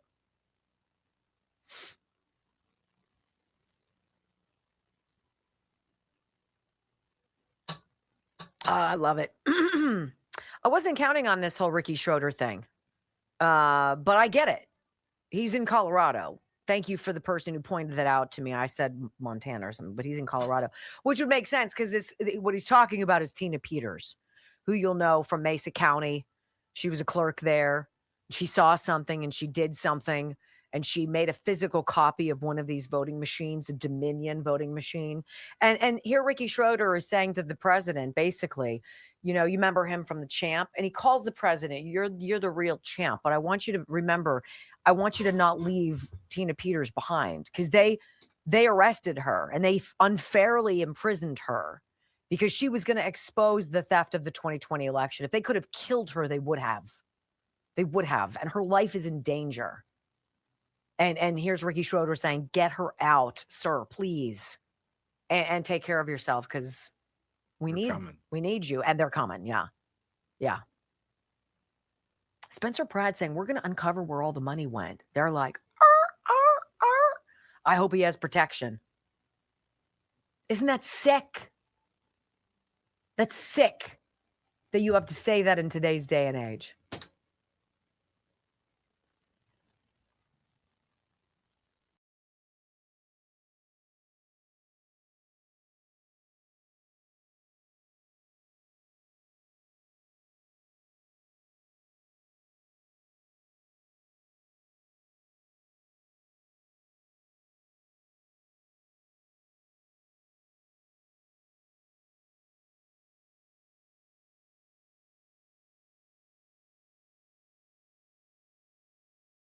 From my high school classmate and a guy I drag raced back in 1986. It was probably 87 because my parents didn't let me get my license for 6 months since I did it. Anyway, this is Ricky Schroeder, who has a plea for the president of the United States. He's sitting somewhere in Colorado with a crackling fire and a very serious message, and I think it's on point. Here you go. Hello, this is a message for President Trump. President Trump, I saw this thing on Laura Ingraham today calling you the champ, and it made me smile because you are the champ. You are the best we've ever had, from what I can tell. And I want you to be even greater. I want you to be the best ever. And freeing Tina Peters will help ensure that. You know, there's a lot of soldiers out here that fought for you that don't wear a uniform. And they fought their families, they fought their communities, they fought their people they work with. And they're your soldiers. We are your soldiers out here in the world that don't wear the uniform. And Tina is one of the greatest of us. And I know you're big on not leaving anybody behind in the military. That's a tradition, to leave no man or woman behind. And Tina has been left behind up until now. She sits in prison, as you're aware. She gives her regards to you, too. I spoke with her today. And the thing she wants you to know is that 5 years ago, she started to uncover election integrity issues with the Dominion voting equipment and software. And we're getting ready to go into the midterm elections. And nothing has been accomplished as far as securing our voting system since she started to uncover this 5 years ago. And she doesn't want her mission to be a waste. She doesn't want it to amount to nothing. And I know you have Maduro, and I know you have the history of Hugo Chavez and Dominion and the election software that they created in Venezuela. And so we believe that you have all the facts you need. And we're praying that you're waiting for the right moment, the right time before the midterms to secure our elections and to make it so that they can't cheat and steal as they have been doing, and you're well aware. So President Trump, we salute you. You're the greatest president in my lifetime and perhaps since General Washington. But to be the true champ, you can't leave people behind. So please, do what's needed. We're behind you out here. Do what's needed to free Tina and bring her home and secure our elections. Stay safe. We need you around